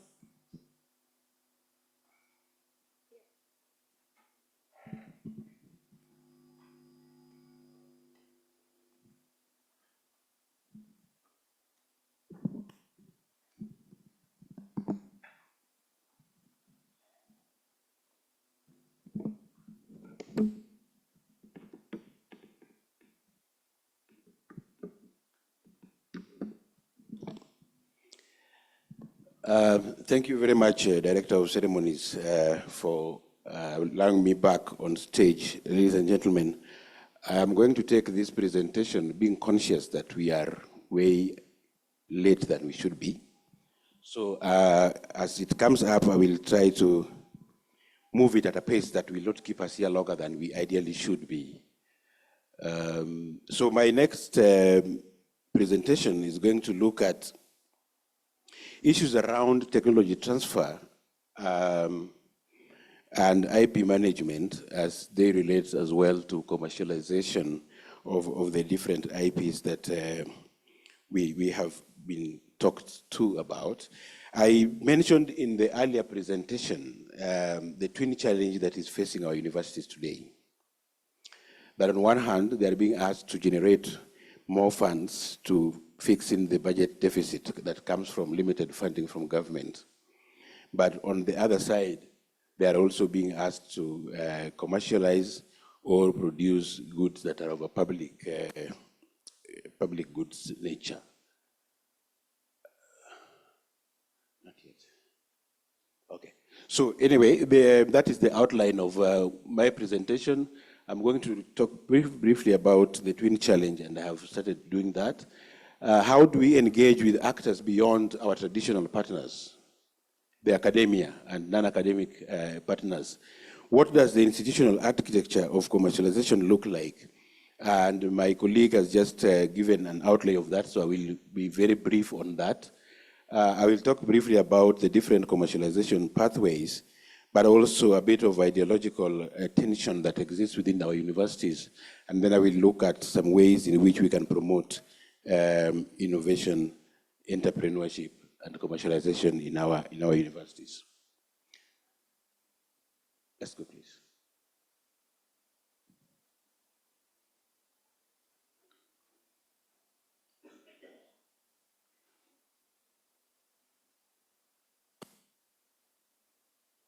Okay. I think technology is acting. Okay, so I've just mentioned about the twin challenge of the universities today, that on one side, we are being asked to generate some profits and make the universities commercially or at least financially viable. But at the same time, we have a larger social mandate about how do we serve the greater societal needs and not get beholden by the private sector and its own needs.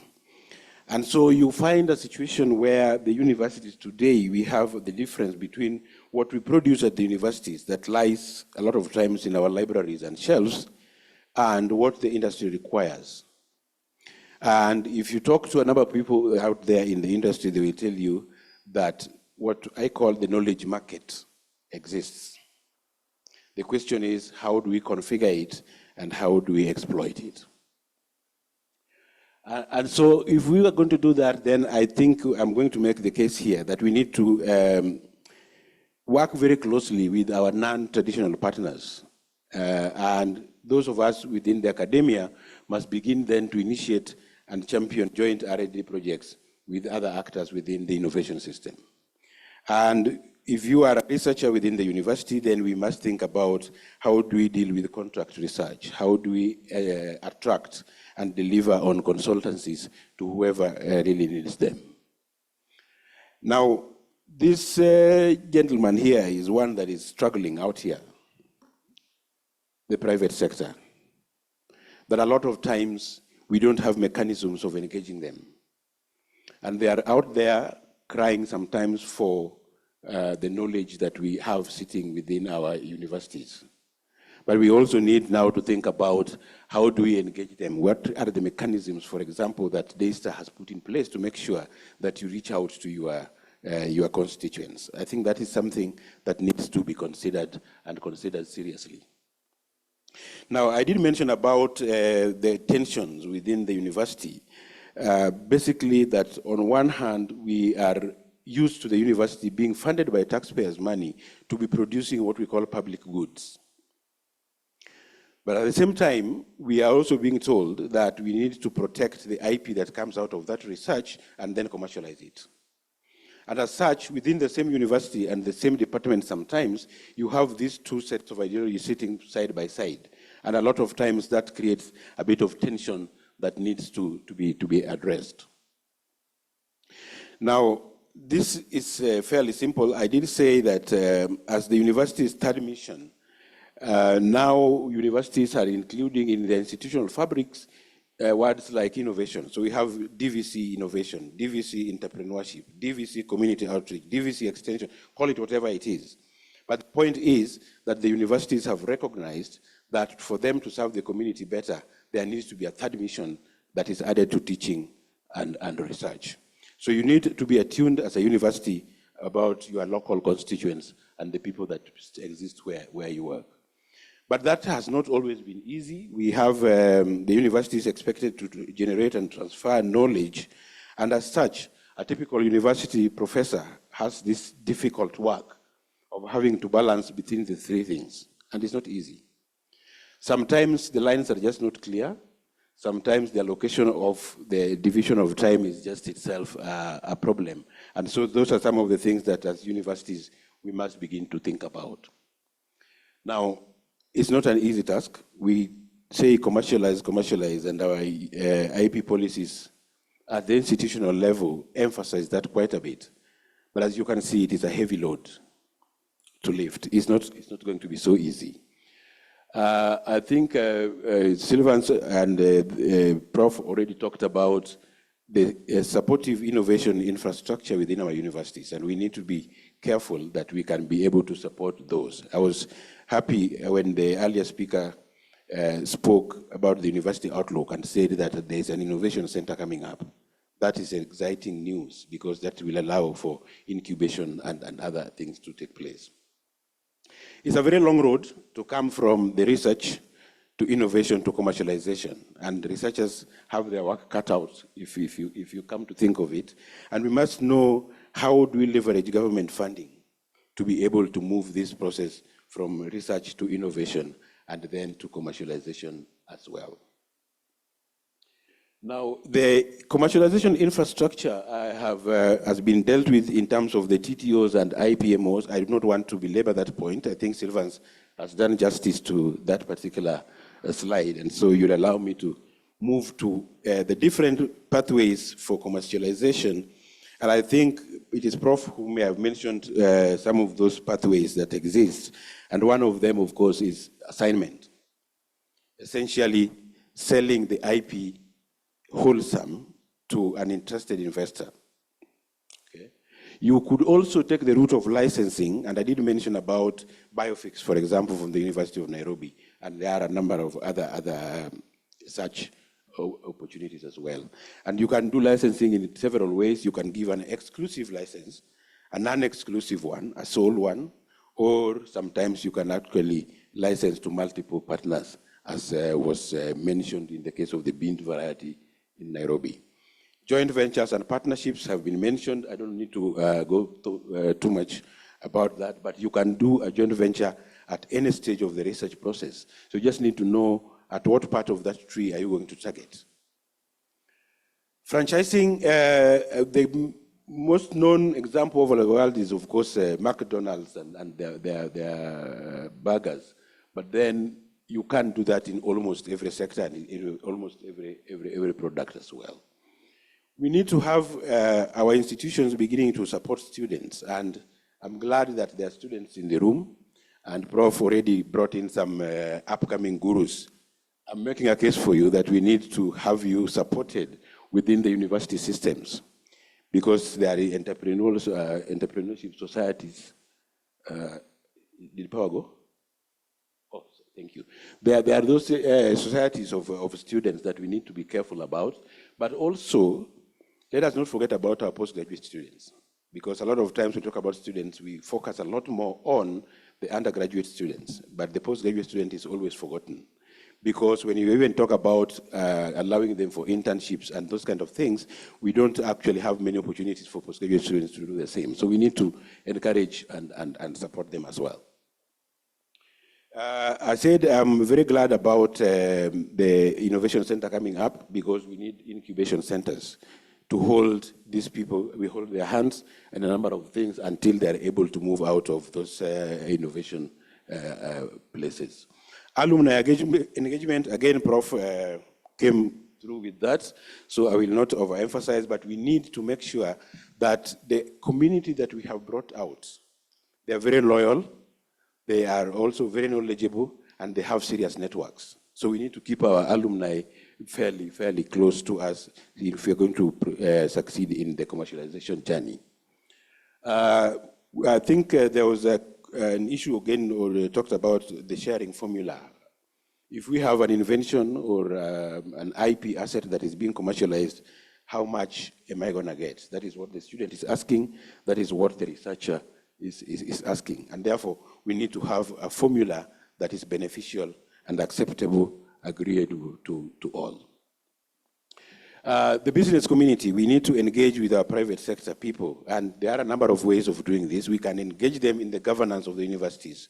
We can engage them as adjunct professors to come and teach. We can also engage them in curriculum reviews and such other necessary processes. Ladies and gentlemen, I think I have one more. I was going to make the point that we need to create a specialized fund for commercialization. Most of our institutions, especially the universities, do have a fund for research and a bit of innovation. But there is hardly any fund set aside to support commercialization aspects of this work. And therefore, I'm making a case that the university should think about spending some money and setting aside some resources to enable commercialization. Otherwise, ladies and gentlemen, I'm happy to field any questions, and thank you very much. Thank you, thank you. Yeah, a lot of knowledge shared. So I know there are some students who would want to leave, those who stay in Athi River. Are there students who stay in Athi River? Okay. Okay. So you can join online as you leave, pass by out, the tea area, take some mandazi and as you leave. But anyway, we'll give some time now for questions, a few questions. Any question, or if there, maybe we take 1 or 2 questions and the rest will be shared. Our facilitators will be able to respond even later. We'll package the information together with the resources shared and share with you. Any question, even for our students before you leave, 1 question? I have so many questions, but I'll not ask now because of time.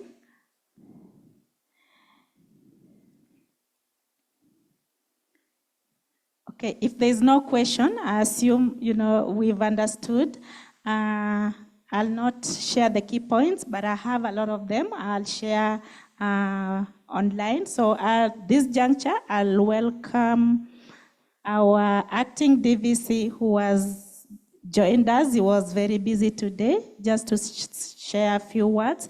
After that, our Dean and acting DRICE Director will give us a vote of thanks. Thank you.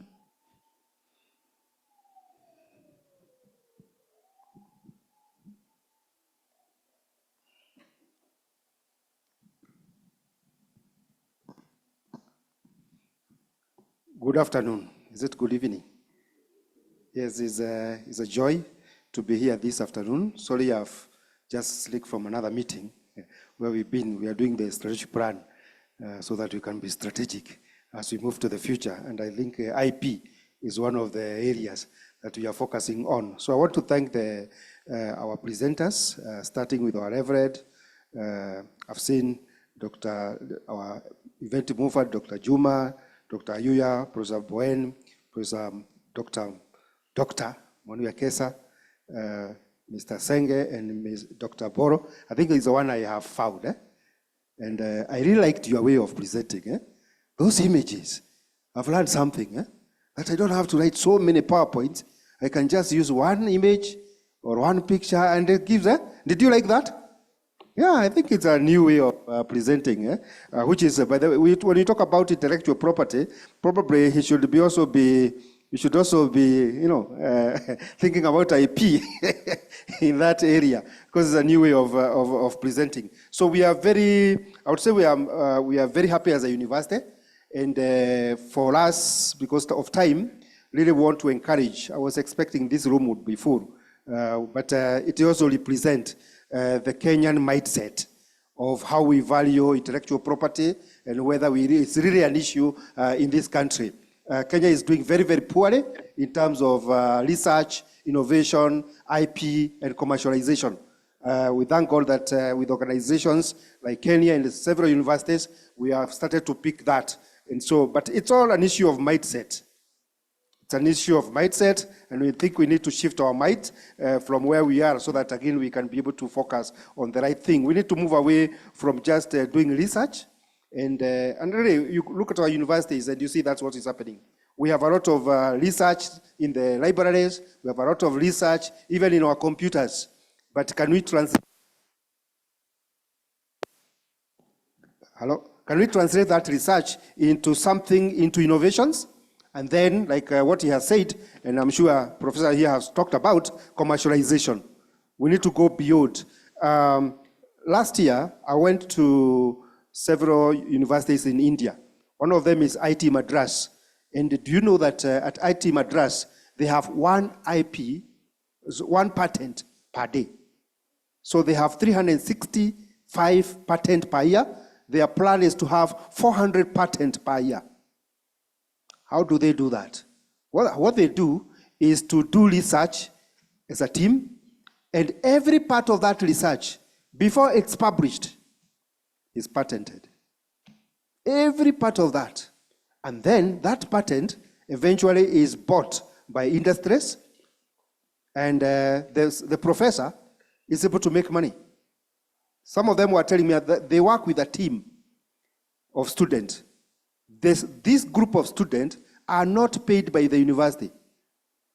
The professor is paying the student because of the money he's making. And I asked someone, I remember asking one of the lecturers who was a researcher,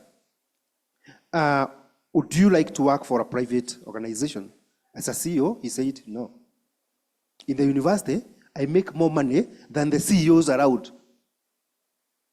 Because they come up with innovation, the companies come and buy those innovations in terms of IPs, and they pay them. Or they come up with the research which is being done by the professor and his team. So the university are paying to the companies are paying to the university through what they call research pack. I hope it has been mentioned, research pack. And in the process, the lecturer is paid. So they have so many projects.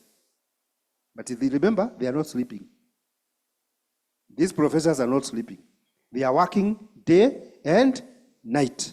That's why India is very far. My brother here, Dr. Ongaro, knows about India. India is very far from the rest of the world. Very far, because they have, with that kind of population of 1 point what? Is it 1.2? Yes, 1.2 billion, they are able to feed those people. They are able to, they have all they require. Companies go and make, they make it as a rule that if you come there, you manufacture from there. So what does that mean? You research in India. And who is doing the research? Universities are leading the research. So that's what I would want us to encourage us to do, that we be active in research. Let's translate whatever we do into something that is workable. And guess what? Let's not just think about research.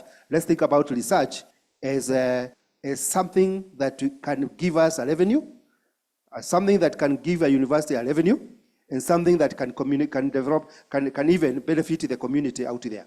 Because those three arms, the university, you as an individual, and the community here I mean even the industries and the society, all of them will benefit and should be able to benefit from this. So and like I said, Kenya is not doing well because I was looking at the figures and I realized that in terms of innovation input, Kenya was number 92 globally in 2020. It was number 105 in 2024. So we have not improved.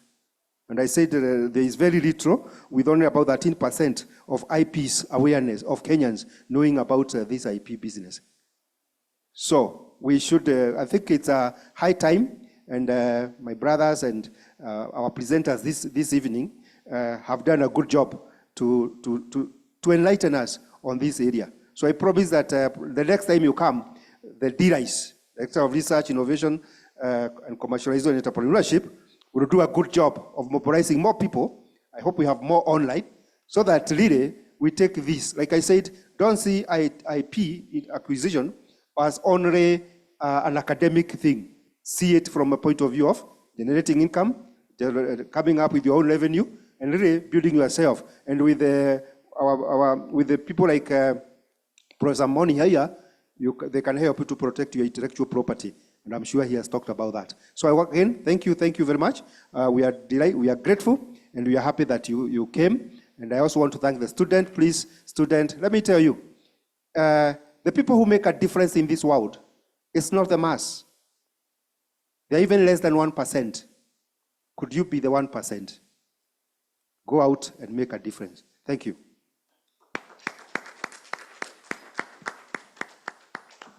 Thank you very much, Professor. Now I would like to welcome our Dean to give us closing remarks. And for me, there are three takeaway messages from this session. One is the importance of protecting and managing intellectual property. The second one is the value of fostering institutional strategies and coming up with policies and supporting innovations and commercialization. And the third is the critical role of technology transfer in driving impact. So thank you all. Thank you everyone who has attended this. And thanks to those who have made it a success. Karibu. A very good evening to each and every one of you for sitting keenly to listen to each and every discussion that has gone before us. You know, if you have never eaten other people's food, you always think your mother's food is always the best. If you have never gotten out of the continent of Africa, you won't understand. I was thrown out of the bus or under the bus when I was 16 years old. My dad told me, you have to go to India. That is where I did my high school. Form 1, I did it in India. It's a very fast country. And from the year 2021, I go there to give a talk. I was in 3 universities. Professor Muriti was there. I think they got marveled when they saw what they saw. You know, when you are here, even getting from the city center to Kangwari, it takes you 3 hours. You go to India, my friend, may God give you the resources, go to India. Go to Singapore, and you can understand why innovation is very, very important. Our presenters, Professor Moni Wekesa, Dr. Morris, Boro, and Sange, we are forever grateful for the innovation ideas that you have given us about IP. Dr. Morris talked about the role of universities. What problem really do you intend to solve? How competitive are you? What about the packaging of whatever you innovate? How do you obtain the intellectual property, the copyrights? Evaluation, really, which really innovation requires the issues of protection, because some of them, you know, you pay every year. And about the territories, is it Kenya, beyond Kenya? And of course, paying the maintenance fee. And do you plan to manage the other innovations for the days to come? What about the demand, market, and supply? That is what Dr. Morris, Dr. Poro really highlighted, Professor Mraiti, when you were away. Professor Wekesa, when I grow up in the next world, I would like to be like you. And you are dear students, very, very concerted effort. You worked as a teamwork. When you talked about the issues of privileges given to people. And remember what Moses was asked, what do you have? He said, I have a stick, put it down, it became a snake. And he was told to hit the ground, and water came out. That is how innovative Moses was. And the privileges given to people. We not all are talented and can be innovative, very few people.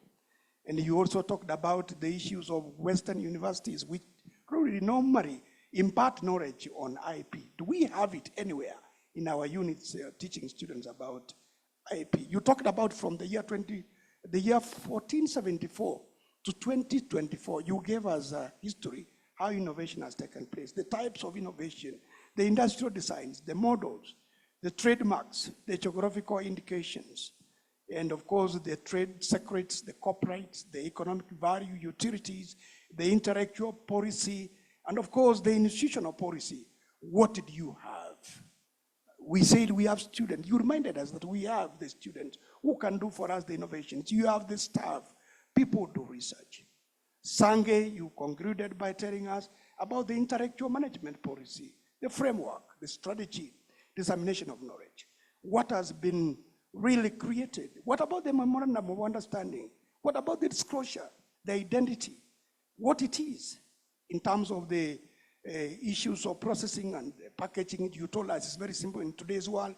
You go through Google on innovation on what you are prepared, prepare a document about the IP institutions in Kenya, how to identify an invention and patenting it.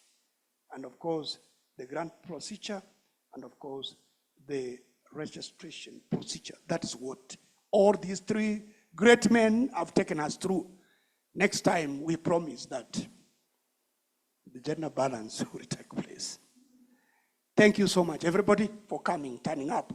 We have over 160 students who are online as we speak, who not only students, but also people who like to innovate. We are forever grateful for the support we have gotten from the crew led by Ian to ensure that those who are online have gotten the information. This is the start. Hold me and Dr. Mwaka accountable. I promise you.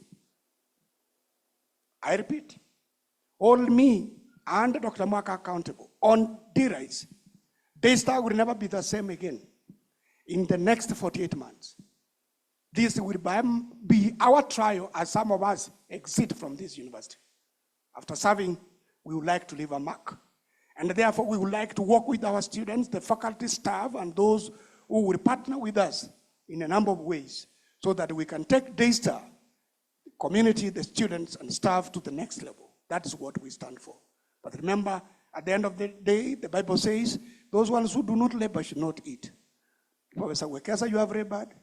Boro, you have labored. And Sange, you have labored. I kindly request you to come forward so that you can be given food. And I request that Professor Mureiti should come up also so that he can serve them. Professor Wekesa, come please. Sange and Boro, please.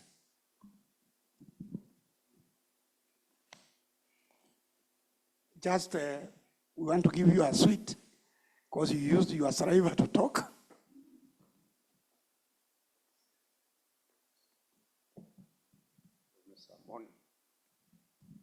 Yes, I'm told to serve.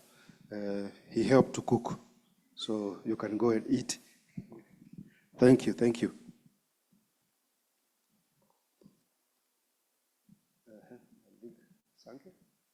Yes, this is the food. I'm told there is managu inside and some simsim.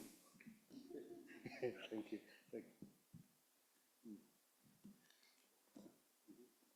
you. Yes, I'm told there is brown ugali. So when you eat it, you look for Murenda and enjoy. Thank you. Welcome again. We are very grateful that you came. And please be part of the DESTA team. He's here. He's reading the D-Rise together with Dr. Mwaka. They are a good team to work with. Please continue working with them and really give the support they require. And we will give you the support that you also require from us. Thanks again.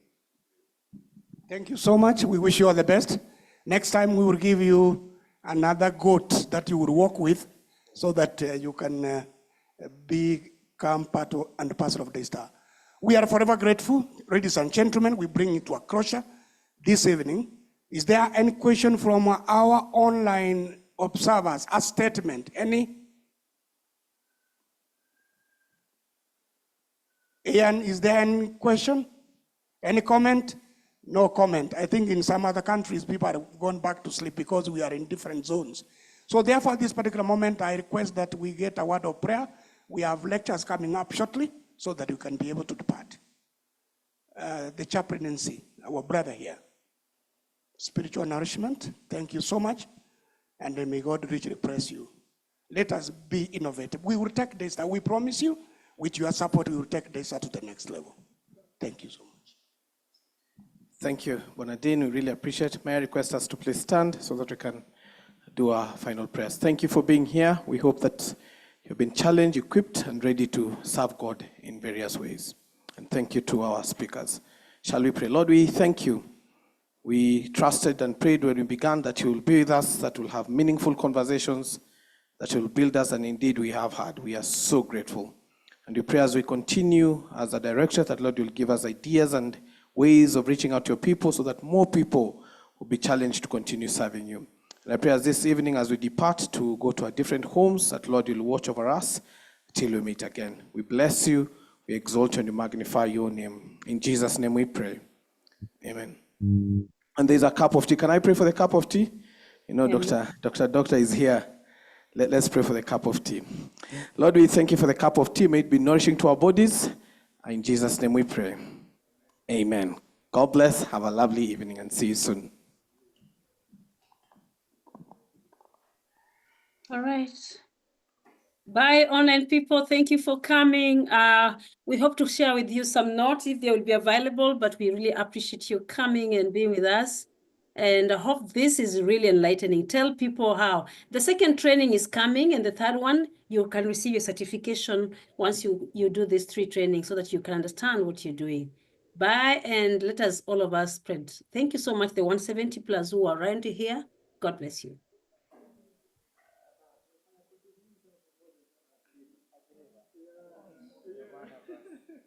Like